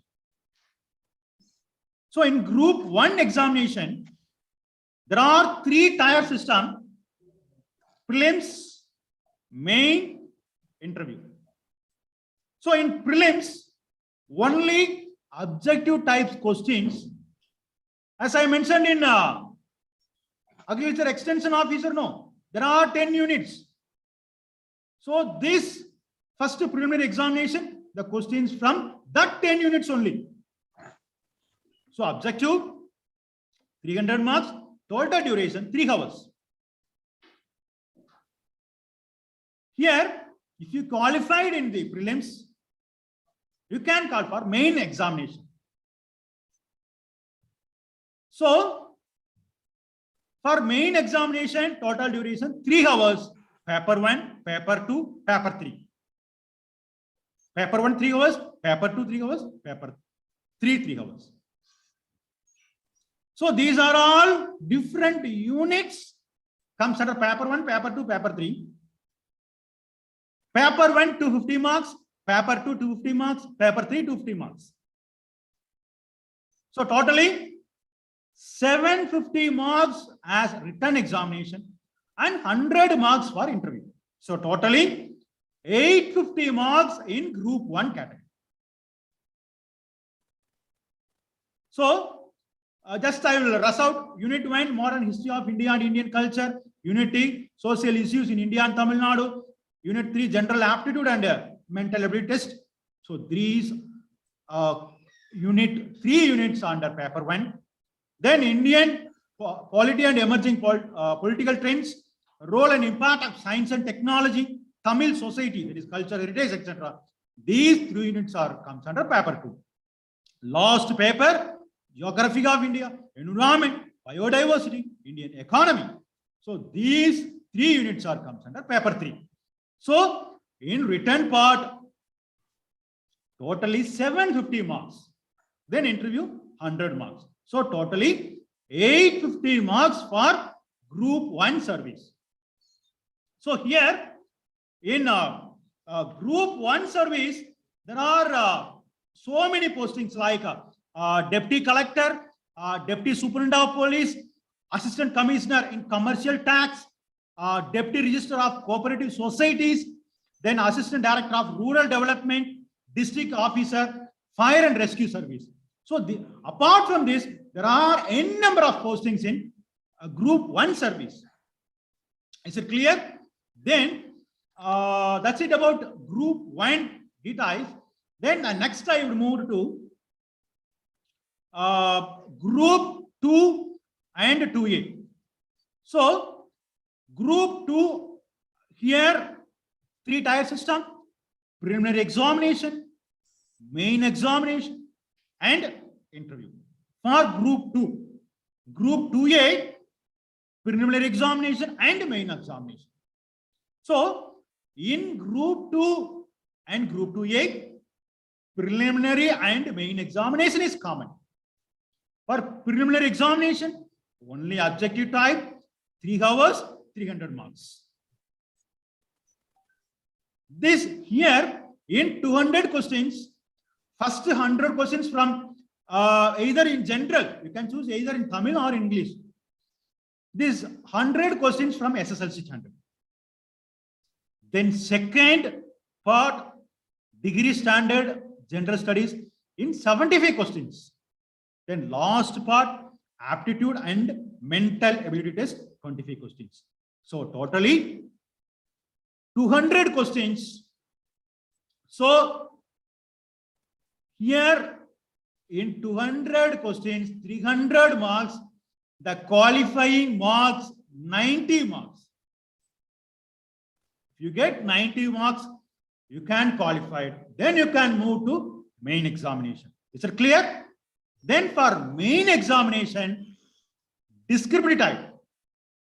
I think all of you know that preliminary is objective, main is a descriptive.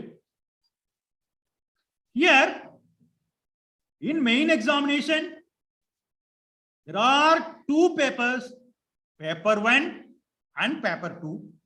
Paper 1 is a SSLC standard, paper 2 is a degree standard.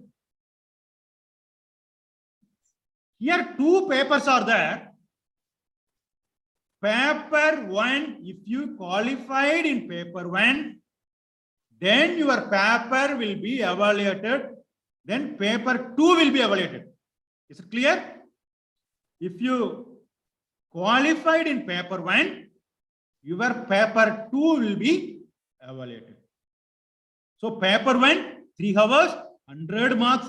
So here there are 7 categories. Tamil to English translation or English to Tamil translation.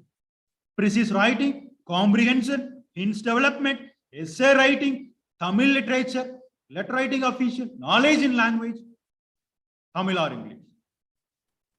So here, qualifying marks 40. So in 100 marks, out of 100, you have to get 40 marks. Then only your paper 2 will be evaluated. So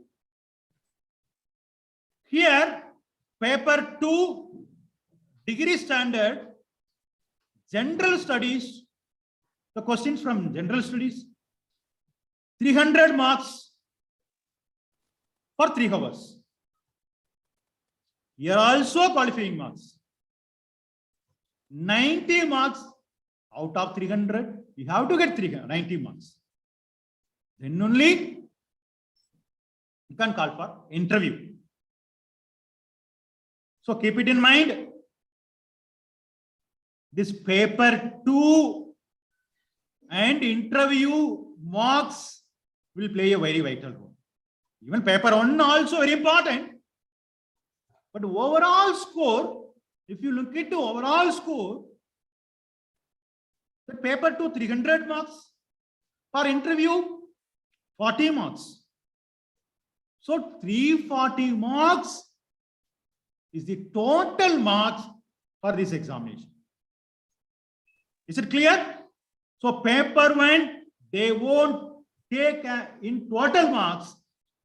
For paper 2 evaluation, they will take paper 1 as qualifying marks. Is it clear? So total marks in group 1, 350, 340. Sorry, group 2 is 340 marks. So for group 2A, non-interview post, 300 marks alone, they will take it. Is it clear? So likewise, group 1, in group or group 2A also has n number of postings like revenue assistant in the revenue department, executive officer in the town panchayat, then audit assistant in highways, then handloom inspector, then senior inspector in milk production, then audit inspector in audient wing, then assistant section officer in TNPC, and supervisor of industrial cooperatives and industries and commerce. There are n number of postings in group 2 service also. Is it clear? So that's it about group 2 and group 2A service. Then next I will simply touch the group 4 and group 7AB. And for preliminary exam here, group 4, it's a non-interview post. So preliminary examination, here only objective type, 2 parts, 3 hours, 300 marks.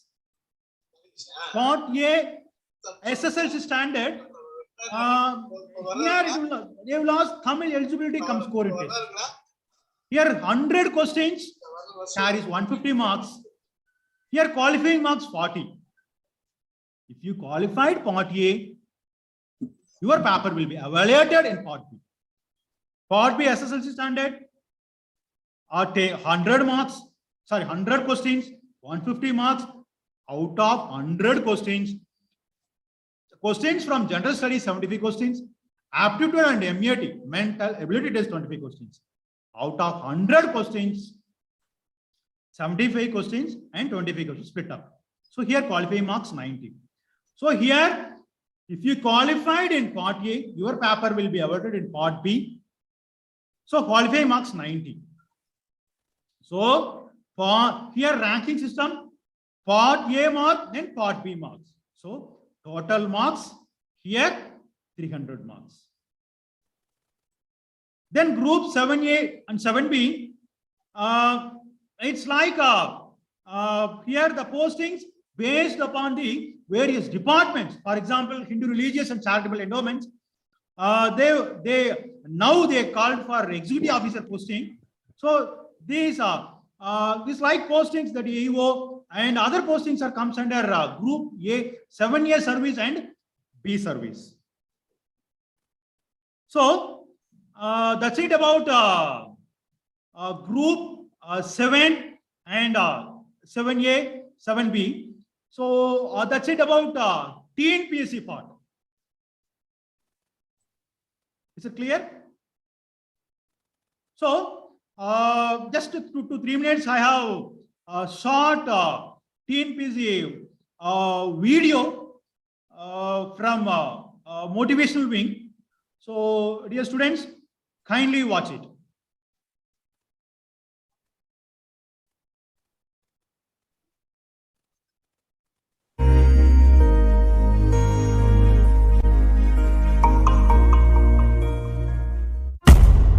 TNPSC, Tamil Nadu Public Service Commission.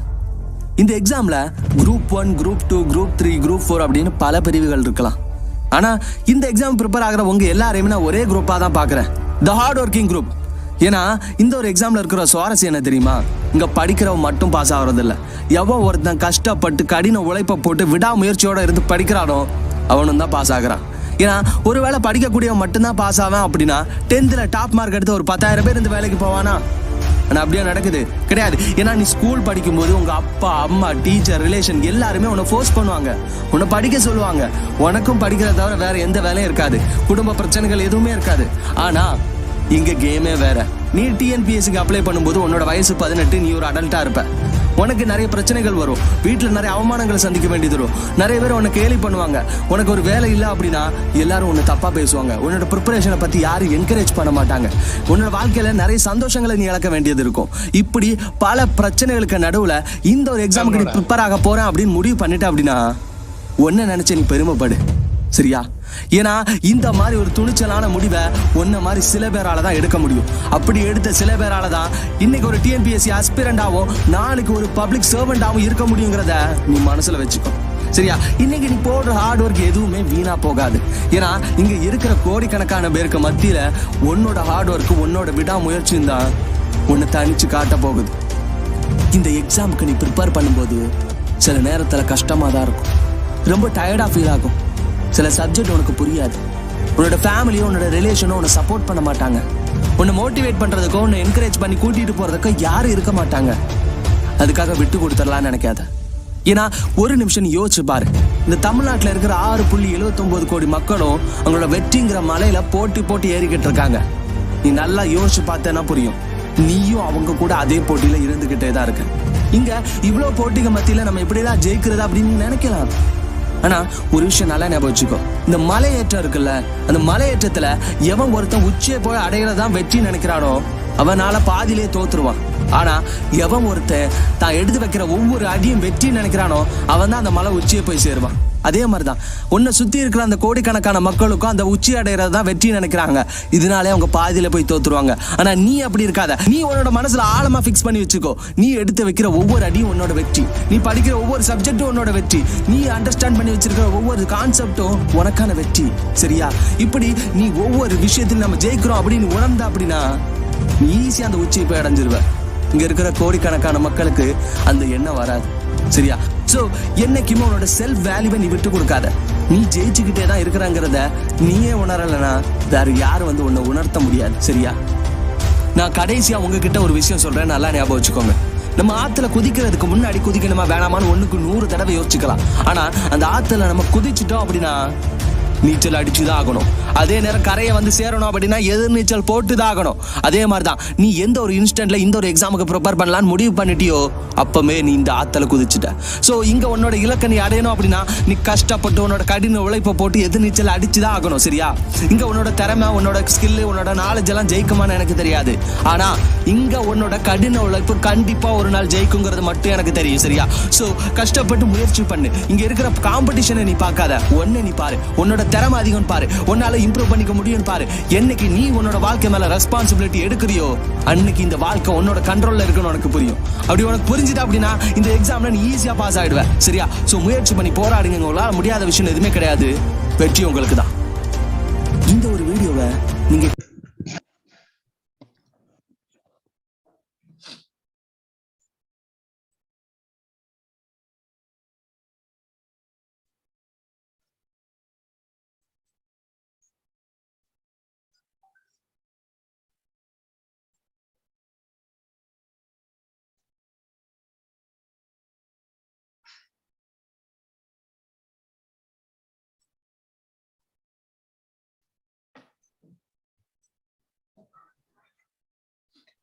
So, my dear students, உங்களுக்கு நல்லாவே தெரிஞ்சிருக்கும். So, hard work, not only hard work, smart work, that is very important. So, hard work with a smart work. So, these, your hard work plus smart work, definitely you will reach a goal. So, no doubt in that. So, next one, apart from UPSC, TNPSC, SSC, Staff Selection Commission, is also a government, central government body. Here in Staff Selection Commission, Group B, Group C, Group D post also they will call for.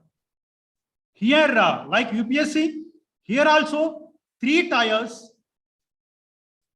written examination, that is objective first one, then main, followed by interview. So here in Staff Selection Commission, in tier 1, that is objective part, totally 2 hours, 200 questions, 200 marks. In first tier 1, there are 4 parts. First part, general intelligence and reasoning, general awareness, numerical aptitude, then English comprehension. So each part they will covered 50 questions. Here 2 hours for general candidates. Then for visually handicapped candidates, 2 hours 40 minutes. That's it about tier 1. Then in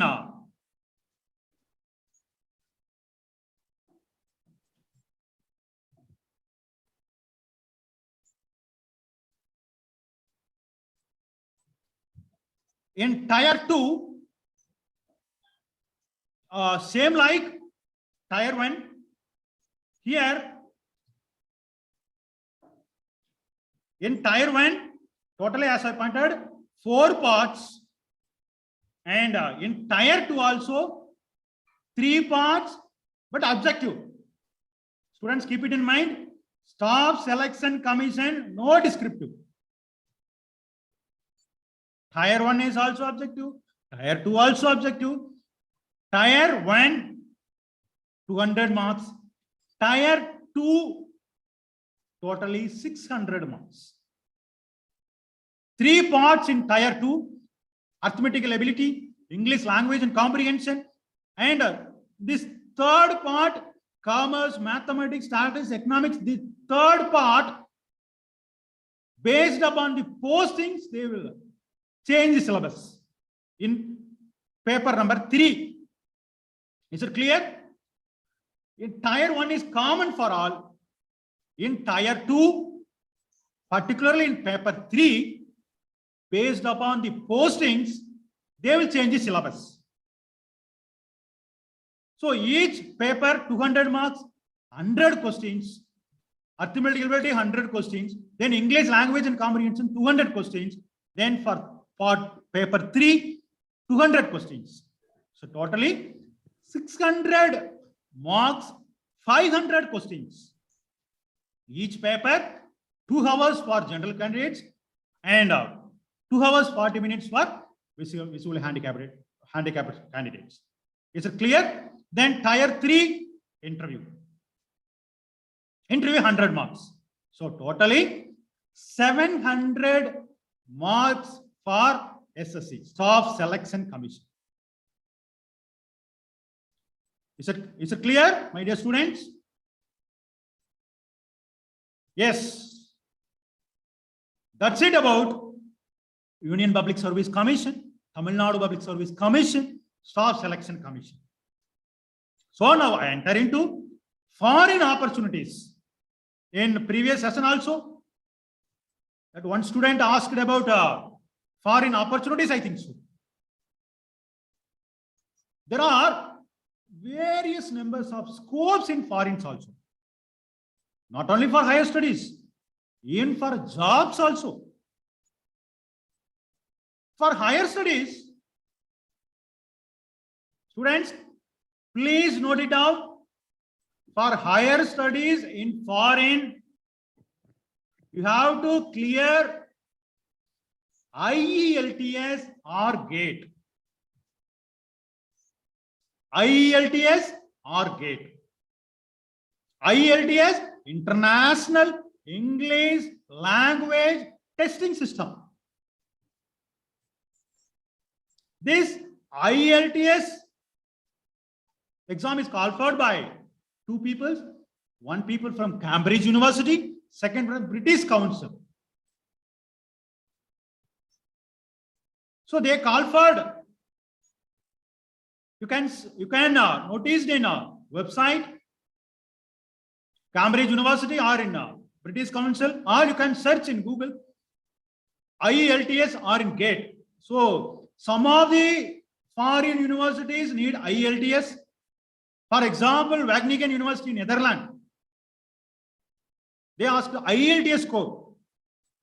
As I pointed out, International English Language Testing System, called for by Cambridge University or from British Council.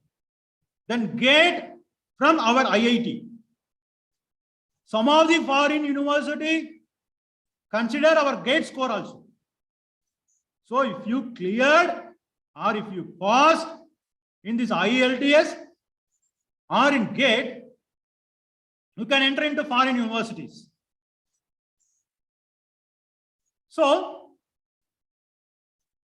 there are so many universities out there. Here, I will list out 4 universities because you are seniors, that is alumni of our Vanavara Institute of Agriculture, studied in this international institution. So I listed these 4 universities. So 2019 batch, Ms. N. Sendamil Priya, she did Master of Business Administration, MBA in ISE Business School in France.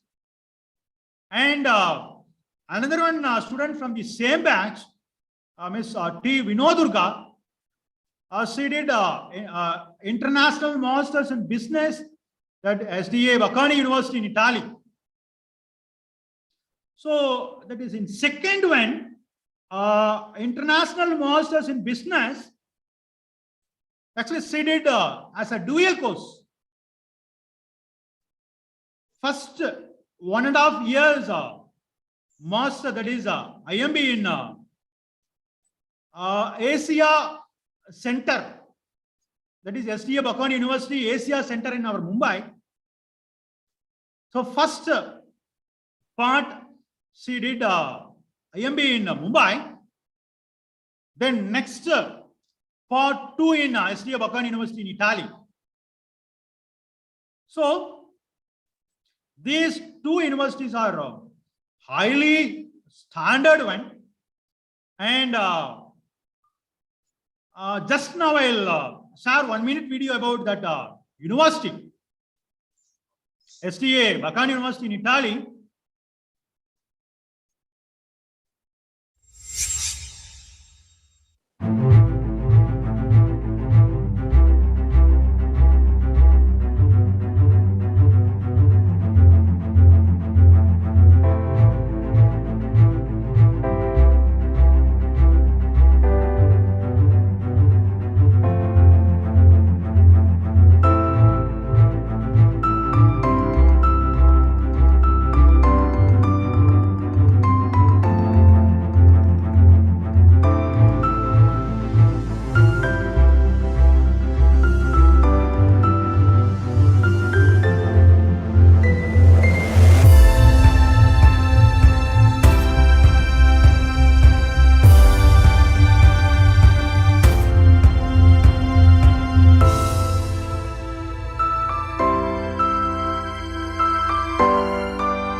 Then next 2 students from 2013 to 17 batch, Mr. M. Vignesh and Mr. S. V. Jayapriyan.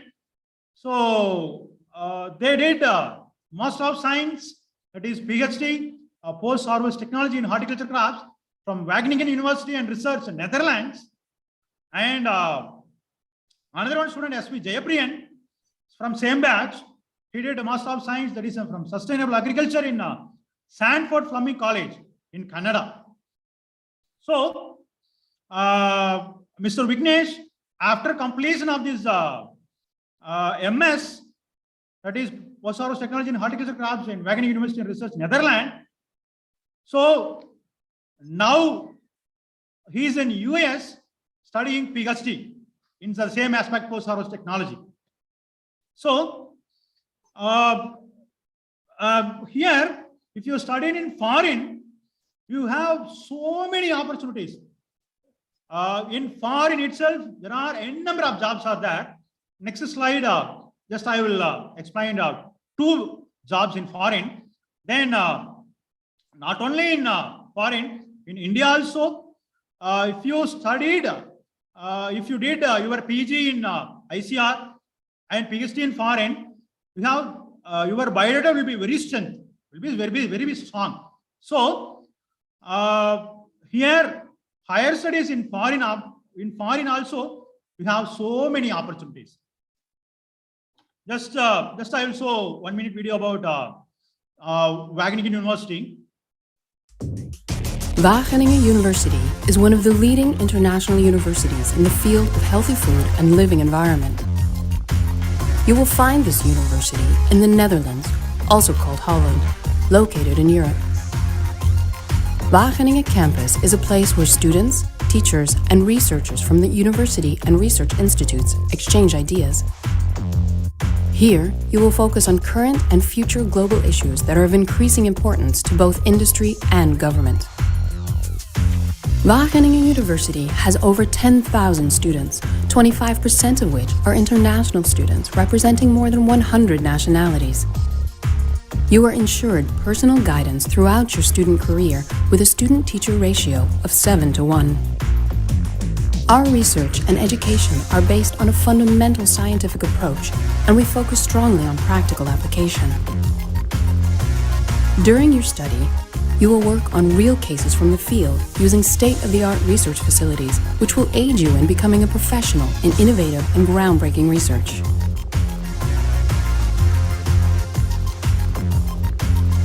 Wageningen campus offers you excellent student facilities, including an app to help you find an available workspace with a computer, a huge modern library that is open 14 hours a day, and a meeting center called Impulse, an inspiring meeting place for scientists, policymakers, entrepreneurs, students, and citizens.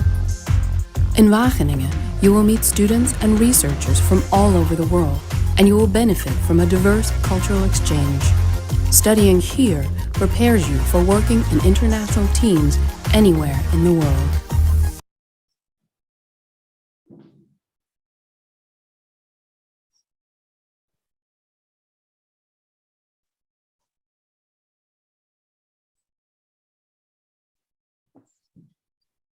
So that's it about higher studies in foreign. Not only studies, there are so many job opportunities also there. So two students from 2012 to 16 batch, our VE alumni,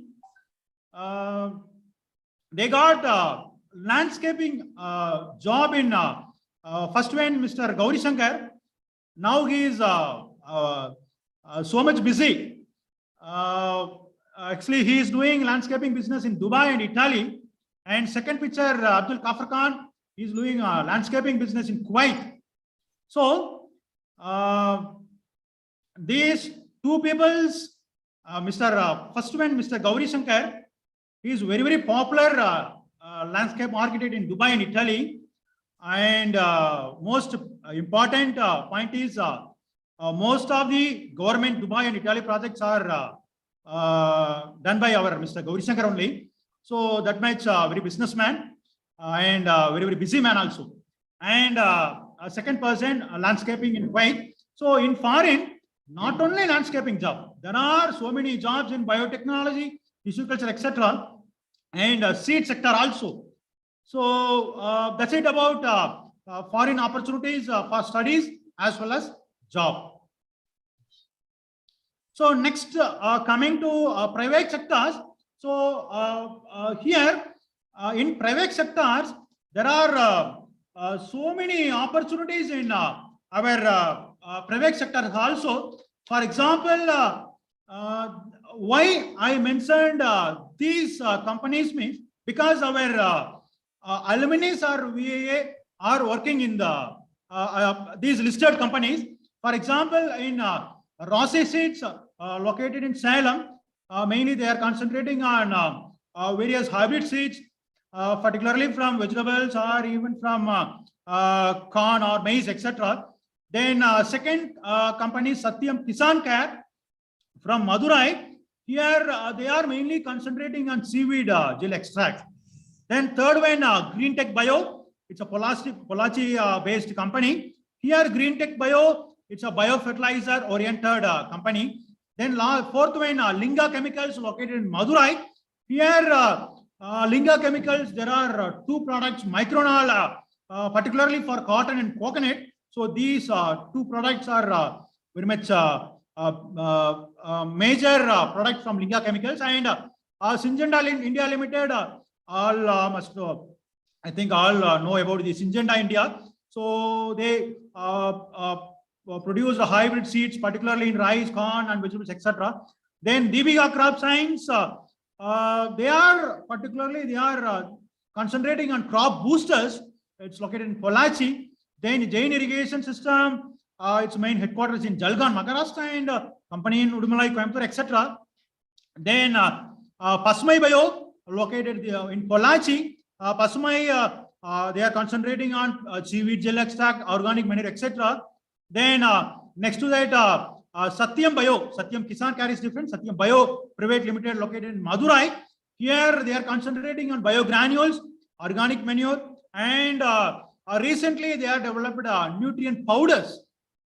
Then Indo-American hybrid seeds in Bangalore. So they are concentrating on hybrid seed production. Then Tara Bloom Private Limited, so located in Coimbatore, they are concentrating on particularly TOT, transfer of technology concept, then cloud computing, then e-marketing concepts. The last one, Kerala Cardamom Processing and Marketing Company, located in Idiki, Kerala. So these are all several private sectors. Not only this, there are so many private sectors also there. So input oriented, agriculture input oriented sectors. So our VA alumni are already placed. So I listed our VA placed companies, people. So apart from this, there are companies even from our ABT also, past 2000, I think 19 or 18 or 19 batch, they come to VA for BSc Agriculture graduates for ABT Foods also. So likewise, there are so many private sectors are for BSc Agri, not only for BSc Agri peoples, for Diploma Agri peoples also. Then entrepreneur. நான் வந்து எந்த கம்பெனிலையும் நான் சேர விரும்பல. நான் வந்து ஒரு 10 பேருக்கு வேலை கொடுக்க விரும்புறேன். அக்ரிகல்ச்சர் கிராஜுவேட் மட்டும் வேலை கொடுக்கல, அதர் செக்டார் பீப்புளுக்கும் நான் வேலை கொடுக்க விரும்புறேன். Then you can become as a entrepreneur. Your hard work, உன்னுடைய கடின உழைப்பு, உன்னுடைய கிரியேட்டிவிட்டி, டிஃபரண்டான திங்க் பண்றது. So you can become as an entrepreneur. Then you can give job opportunities for more people, not only for agriculture graduates, for other graduates also. You can start agri clinic or agri input shop. Then apiculture, honeybee, from crop protection. So in my native Sivagiri in Nero district, that name Mr. Dandamani, from 2009 onwards, 2009 he started apiculture business. Right now, Mr. Dandamani is giving training to our Tamil Nadu Department Agriculture people also. And as all of you know, Vanavara Institute of Agriculture is a our GO, Tamil Nadu Government Deputed Institute for Apiculture Training,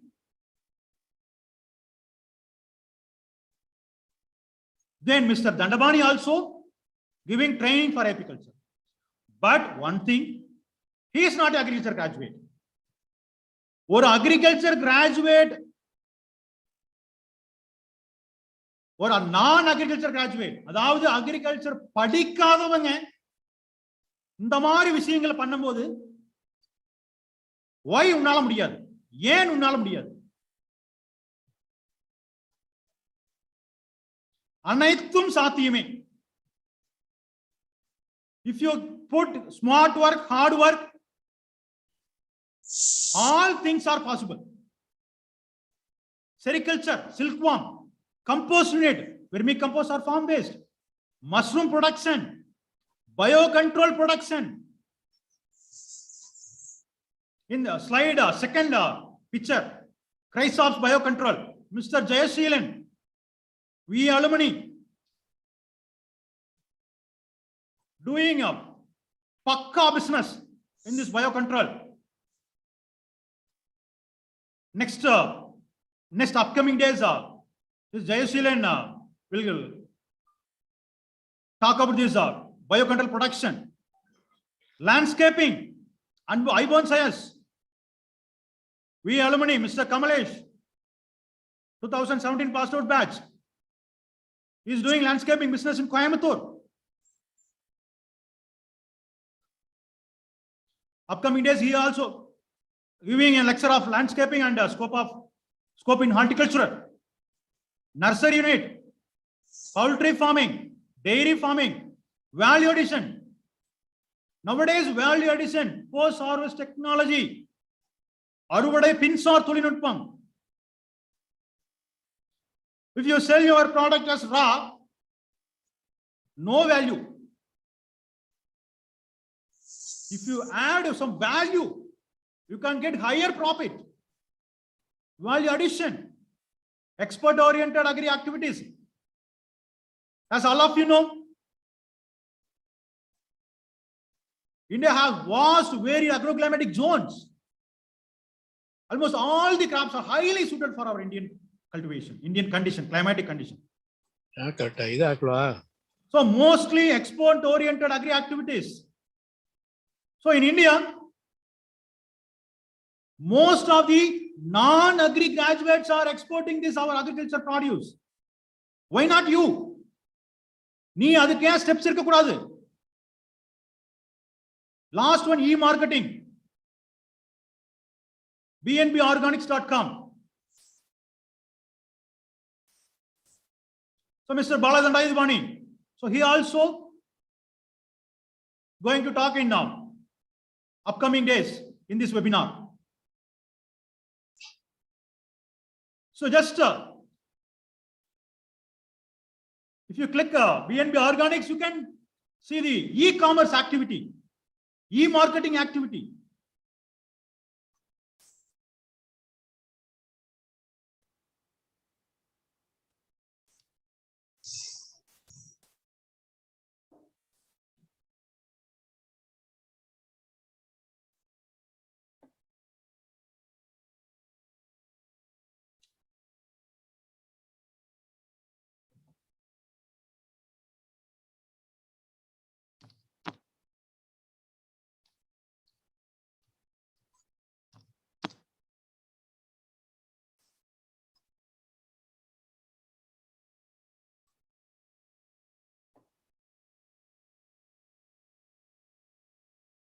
So bnborganics.com.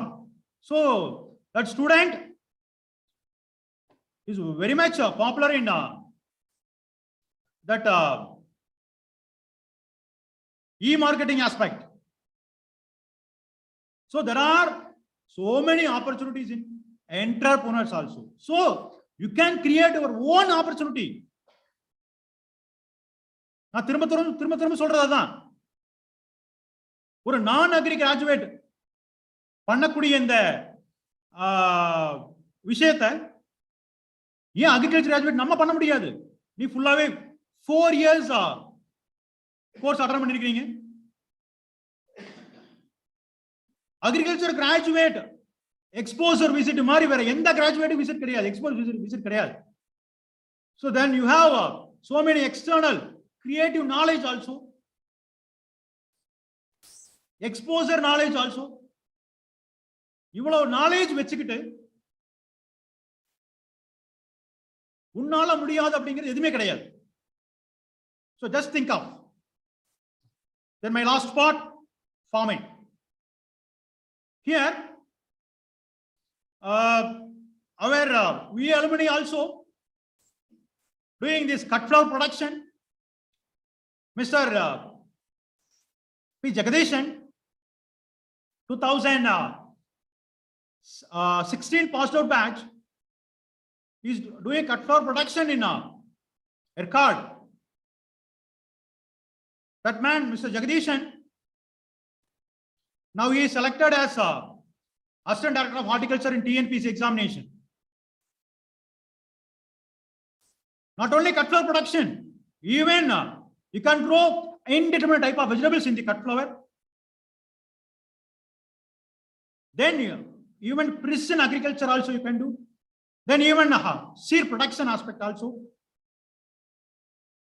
Then traditional varieties cultivation and conservation.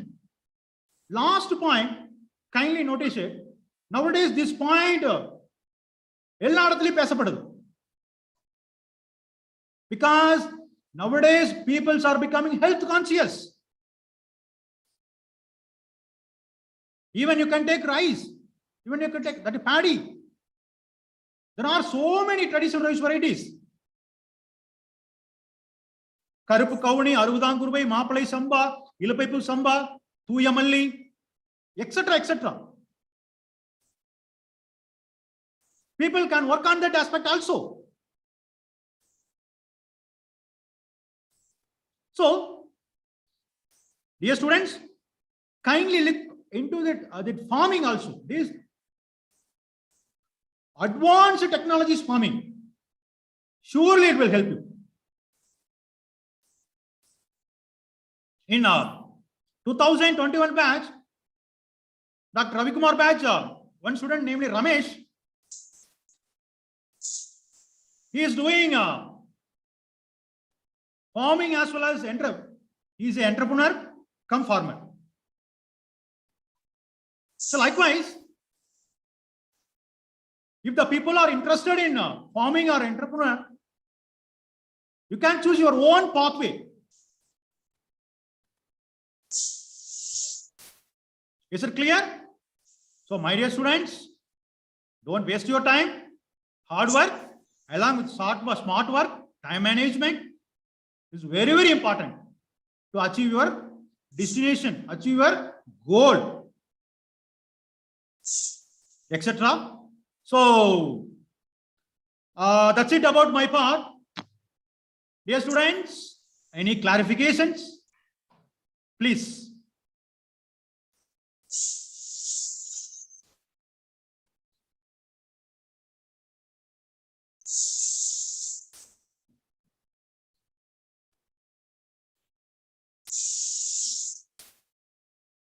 So I think I have explained clearly about TNPC, UPSC, then SSC, foreign opportunities, entrepreneurship, and farming, etc.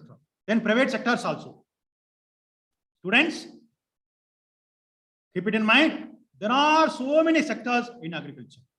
At last, for 3 minutes, I will put one motivational video. Then we will close the session.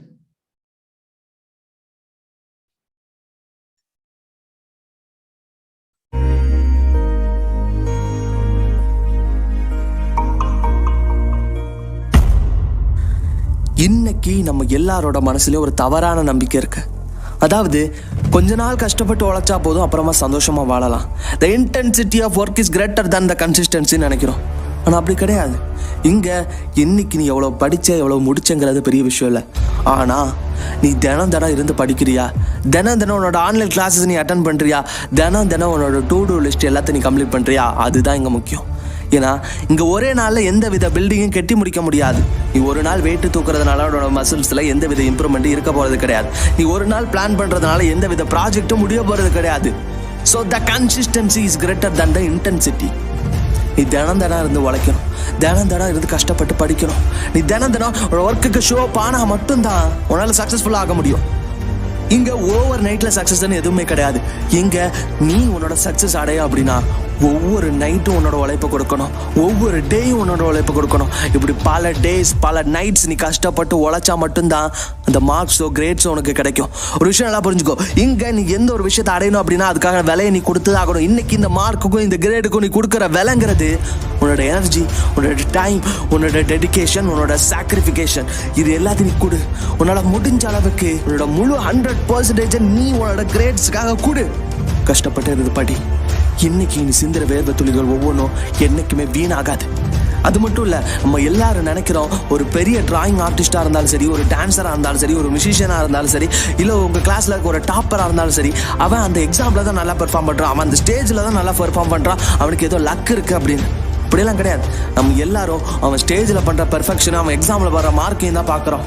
ஆனா நம்ம பார்க்காதது பல வருஷம் sacrifice, பல வருஷம் கஷ்டப்பட்டு படிச்சது நமக்கு தெரியாது. யாரும் பார்க்காத நேரத்துல, யாரும் இல்லாத ஆடிட்டோரியத்துல, யாரும் இல்லாத லைப்ரரியில, இருட்டான நேரத்துல தனிமையில இருந்து படிச்சதுங்கிறது யாருக்கும் தெரியாது. அவன் எவ்வளவு நாள் இதுக்காக ஒர்க் பண்ணாங்கிறது யாருக்கும் தெரியாது. அவன் எவ்வளவு விஷயங்களை இதனால இழந்தாங்கிறது நமக்கு யாருக்கும் தெரியாது. ஆனா அவன் வாங்குற மார்க் மட்டும் நமக்கு தெரியும். அதுக்கு அசால்ட்டு லக்குன்னு சொல்லிட்டு போயிடுவான். அப்படி கிடையாது. இங்க லக்குங்கிறது எதுவுமே கிடையாது. யார் கடின உழைப்பு கொடுக்குறா, யார் அதிக டெடிகேஷன் கொடுக்குறா, யார் அதிக சாக்ரிஃபைஸ் பண்றா, அவங்களுக்கு தான் இந்த சக்சஸ் கிடைக்கும். ஸோ நான் சொல்றேன், அமைதியா இருந்த படி, உன்னோட மார்க் பேசட்டும்.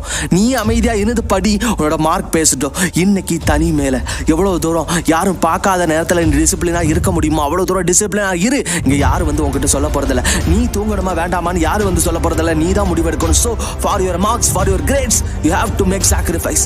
நீ சாக்ரிஃபைஸ் பண்ணி தான் ஆகணும். சில விஷயங்கள்ல நீ தியாகம் பண்ணுனா மட்டும்தான் நீ நினைக்கிற மாதிரி மார்க் அட்டைன் பண்ண முடியும். ஏன்னா இங்க நீ கொடுக்காத அந்த தியாகத்தையும், நீ கொடுக்காத அந்த உழைப்பையும் கொடுக்கறதுக்கு இன்னொருத்தன் தயாரா இருக்கும்போது அவனை விட நீ அதிகமா கொடுக்கணுமா வேணாமா? அவனை விட கண்டிப்பா நீ அதிகம் கொடுத்துதாகணும். ஸோ நான் சொல்றேன், என்னதான் கஷ்டம் வரட்டும், என்னதான் தயக்கம் வரட்டும், என்னதான் ப்ரோக்ராஸ்டினேட் பண்ணட்டும், நீ அதெல்லாம் விட்டு தள்ளிட்டு படிக்கணும் இருக்கிற விஷயத்த படி. தினமும் உன்னோட ஒர்க்குக்கு நீ ஷோ அப் ஆகு. தினமும் கன்சிஸ்டண்டா இருந்து படி. ஏன்னா இந்த கன்சிஸ்டன்சி தான் கீ. நீ தினமும் 1 மணி நேரமோ இல்ல 4 மணி நேரம் இருந்து படிச்சாலும் போதும். ஆனா அந்த 1 மணி நேரம் 4 மணி நேரங்கிறது ஒரு நாளைக்கு வேணா கம்மியா இருக்கலாம். ஆனா நீ தினம் இருந்து படிக்கும் போது அதுல கிடைக்கக்கூடிய டோட்டல் பீரியடுங்கிறது ரொம்ப அதிகமா இருக்கும். அதுல நீ கெயின் பண்ற நாலேஜ்ங்கிறது ரொம்ப அதிகமா இருக்கும். So be prepared. Start sacrifice yourself for your marks, for your grades, for your life, for your future. So முயற்சி பண்ணி போராடுங்களா. முடியாத விஷயம் எதுவுமே கிடையாது. வெற்றி உங்களுக்கு தான்.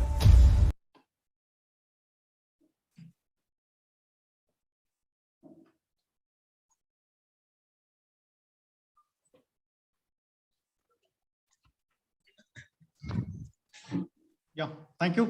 Any questions from students? Yes, students, if you have any question, please post.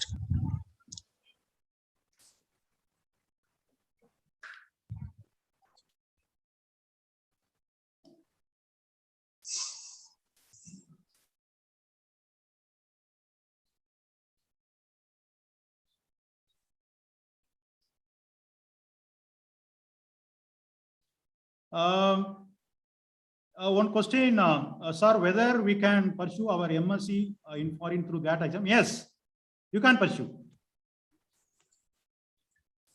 As I mentioned earlier, not only GATE exam, in IELTS also. So, International English Language Testing Agency. So this exam sponsored by Cambridge University as well as British Council. You can enter into foreign through 2 gate. One is gate means through way. One is through IELTS. Then second one gate. Sir, there is a question from Vishmaya. What about TOEFL? Do we have to write both IELTS and TOEFL for going abroad? Yes, sure. You can write both examination, but only thing that qualification. So, Sir, please. yeah. Actually, to add with Dr. Krishnamurthy sir, it depends upon the college you are selecting. Yes. See, if it is in Wageningen, there is certain criteria. If it is in England or Germany, there is certain criteria. So it depends upon the country you are selecting. So Yes. Yes, right. Pointed by Kalidas sir. Depends upon that is foreign, that is depending upon the university located in the foreign country. Some university need IELTS score. Some university need GAT score. Then some university need TOEFL score also. So based upon the country, that examination will be varied. Sir, do we have separate exam for group 2 and group 2A? Yes. At the time of TNP's call for itself, they will call for group 2. Then they will call for group 2A. That is separate examination. Sir, whether we can get scholarship in foreign universities? Yes. Surely you can get scholarships. But based upon the university, they will give a fellowship, scholarships. yeah, probably we can also arrange a webinar along with our foreign alumni, sir, so that they can Yes, get sir, it sure. clarified. And sir, there is another question. Sir, is there any age limit for attending TNPSC exam? Pardon, sir? Whether? Is there any age limit for attending TNPSC exam? Yes. Age limit. Age limit. Sir, for agriculture extension officer, that is for agriculture officer, there will be no age limit.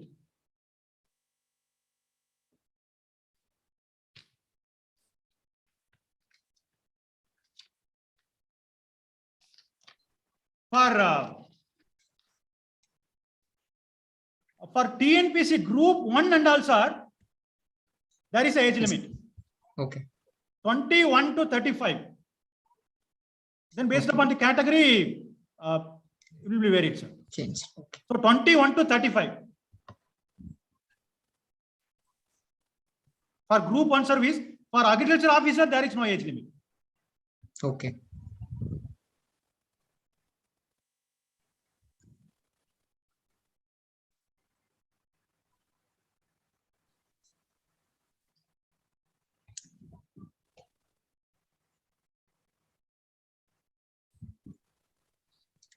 Sir, is Okay, it sir. a common entrance for group A, group B? Group A and group B, there is no examination like group A or group B. Group 1, group 2 is there. For group 1, separate entrance exam. It's not an entrance. Group A, separate prelims examination, separate main, then interview. For group 2, separate prelims, main, and interview. So can we apply 2 different type of TNPSC group exams simultaneously? So here you can apply, but if the examination date is common now, you have to write in any one examination only. So you can apply so many postings, the number of postings, that is up to you. But examination time to same day vandusna, it will be a neenga or exam attend panna mudiyum. Other than MBA specialization, is there any opportunities abroad? Yes. As I pointed, no. Master of Science in Post-Harvest Technology, Sustainable Agriculture, even in organic farming. My batchmate, Mr. R. Yuvasandil Kumar, did MS organic farming in Sweden. So not only for MBA, there are so many opportunities for other specialization also.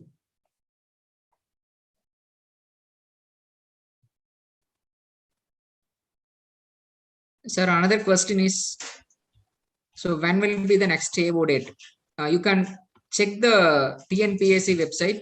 So there will be an annual calendar, annual planner is there. You can take it. Sir, is it right, sir? Yes, sir. Yes, sir. Yeah. Yes, Yeah. sir. Yes, sir. So normally, in the Corona time, everything, generally, the time period means annual planner comes during November, December month. For example, 2022 la என்னென்ன call for வருது அப்படிங்கிறது 2021ல November டிசம்பர்ல annual planar TNPSC வெப்சைட்ல வந்துடும். இப்ப ரீசெண்டா பாத்தீங்க அப்படின்னா we can take AO November டிசம்பர்ல ஆனுவல் பிளானர் வந்தது. Date of notification February, last date of online submission March, written examination April, publication of that written examination result May, certificate upload June, certificate verification July, oral test and counseling during August end or September, they will release the last result selection list. So normally, as I pointed earlier, it will take nearly 6 to 7 months. But due to this Corona, months will be varied. In general, it will take 7 months, +1 or -1. Sir, there is another question. So what is the admission procedure for joining foreign universities? Do we have exams or is it interview based? Some universities only exam, some universities exam, then they will interviewed in online. Some university there are 2-tier system, some university single tier only.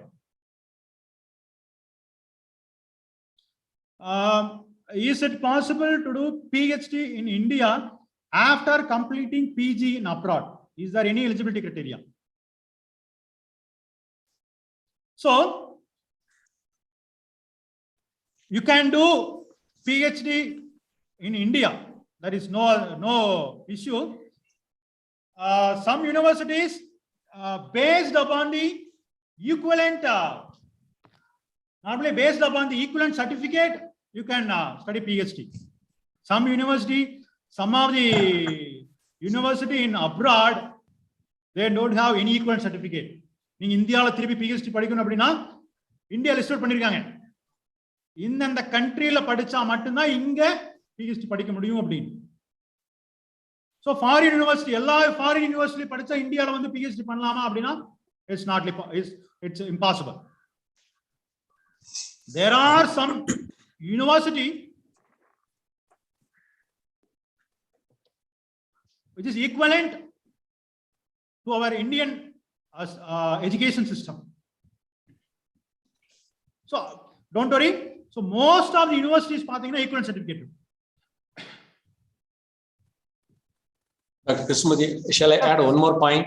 That is, in UK, the PG programs are just 1 year. In most of the universities in UK, England, then there may be a problem if they want to do PhD afterwards in India. So that point the students should keep in mind.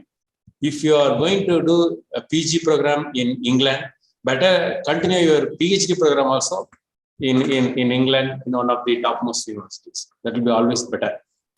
So doing just a PG program 1 year will create problem if we come back and do PhD in TNAU and other places.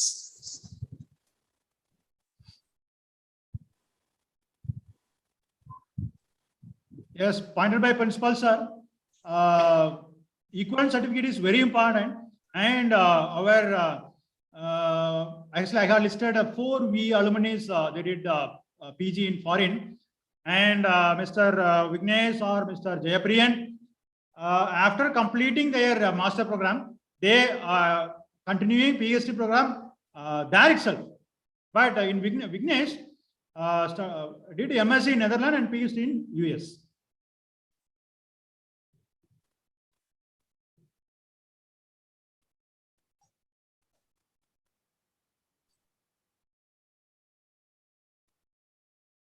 Any other questions? Sir, there is another question. Is our PG certificate from abroad eligible in India for doing or applying job?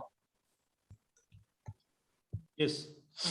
So normally, if you did UG in Tamil Nadu or in India, as pointed by Ravi Kumar, certain central government or state government jobs, they called UG is more than sufficient. Degree as standard. Certain jobs like plant quarantine and all, they need PG. So they mentioned if you did PG in ICR Institute alone are eligible for applying this post. So based upon the call for, but as pointed by Ravi Kumar, if you are applying for plant quarantine job, you complete your PG in our India only. I think if you studied or if you did PG in foreign, I think you are not eligible to apply plant quarantine or any other PG degree qualifying examination. For AOR group 1 examination, for UPSC and all, if you did UG in India, it's more than sufficient.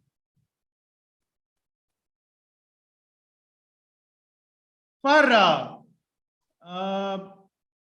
getting a central government job, my classmate, Mr. Dr. Sri Vignesh, he did UG in Perikulam and did PG and PhD in Israel and PDF in India.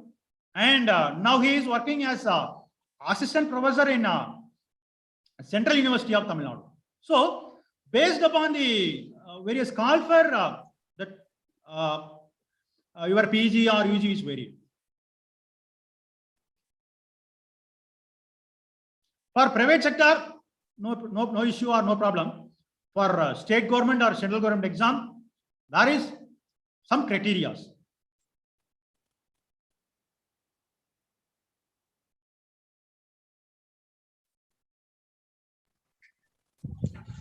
Any students? Any doubt? Students, any doubt? Kalida sir? Sir, that's all, sir. That's all. That's all. Yes. So if you have any doubt, you can contact Krishnamurthy sir directly. Yes. Now, so sir, the presentation was fantastic. I now request Dr. Ravi Kumar to propose a vote of thanks. Ravi sir, please. Yes, sir. Yes, sir. And at last, I very much thankful to respected correspondent of VIA and respected director of VIA, respected principal of VIA, and these webinar coordinators, heads of departments, and other staffs and students for giving me as a great opportunity to see you all. And my dear students, very much congratulations and bright, colorful careers. Actually, this webinar, as pointed by Kalidas, this webinar is highly eye-opening for your career pathway. And thank you to all. Thank you once again. Jai Hind. Thank you, sir.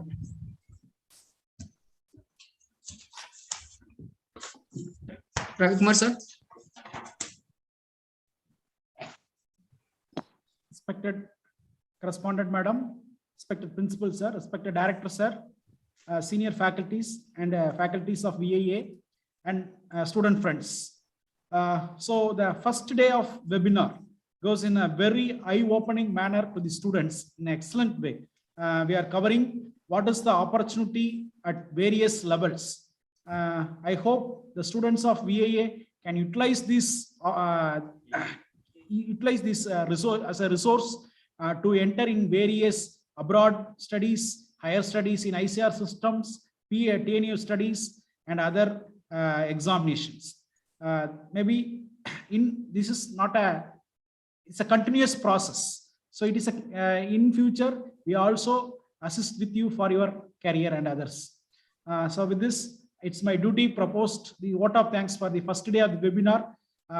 So the today's sessions handled by Krishnamurthy sir is in an excellent way to prepare the students for in very, very broader aspects as a career. So thank you so much, sir. Thank you for this wonderful presentation, and also thankful to all the students and faculties and our administrators to provide this opportunity for this great webinar. Thank you so much. And also students, tomorrow we have the day 2 second day session. So that you are interact with our alumni. Today we are only interact with our staff members. Today you have the opportunity to interact with our alumni, Mr. Niranjan, then Mr. Balaji, Mr. Sarath, and Ms. Karthika. So these 4 are our alumni students studying in various ICR institutions, Tamil Nadu Agriculture University. So tomorrow you interact with your senior friends to get more exposure on the preparing and attempting examinations. Thank you so much. Thank you all. And also tomorrow you are all must attend on before the time. Okay. Thank you so much. Thank you all. Thank you, Ravi Kumar. So let us connect tomorrow. So thank you, students. See you tomorrow.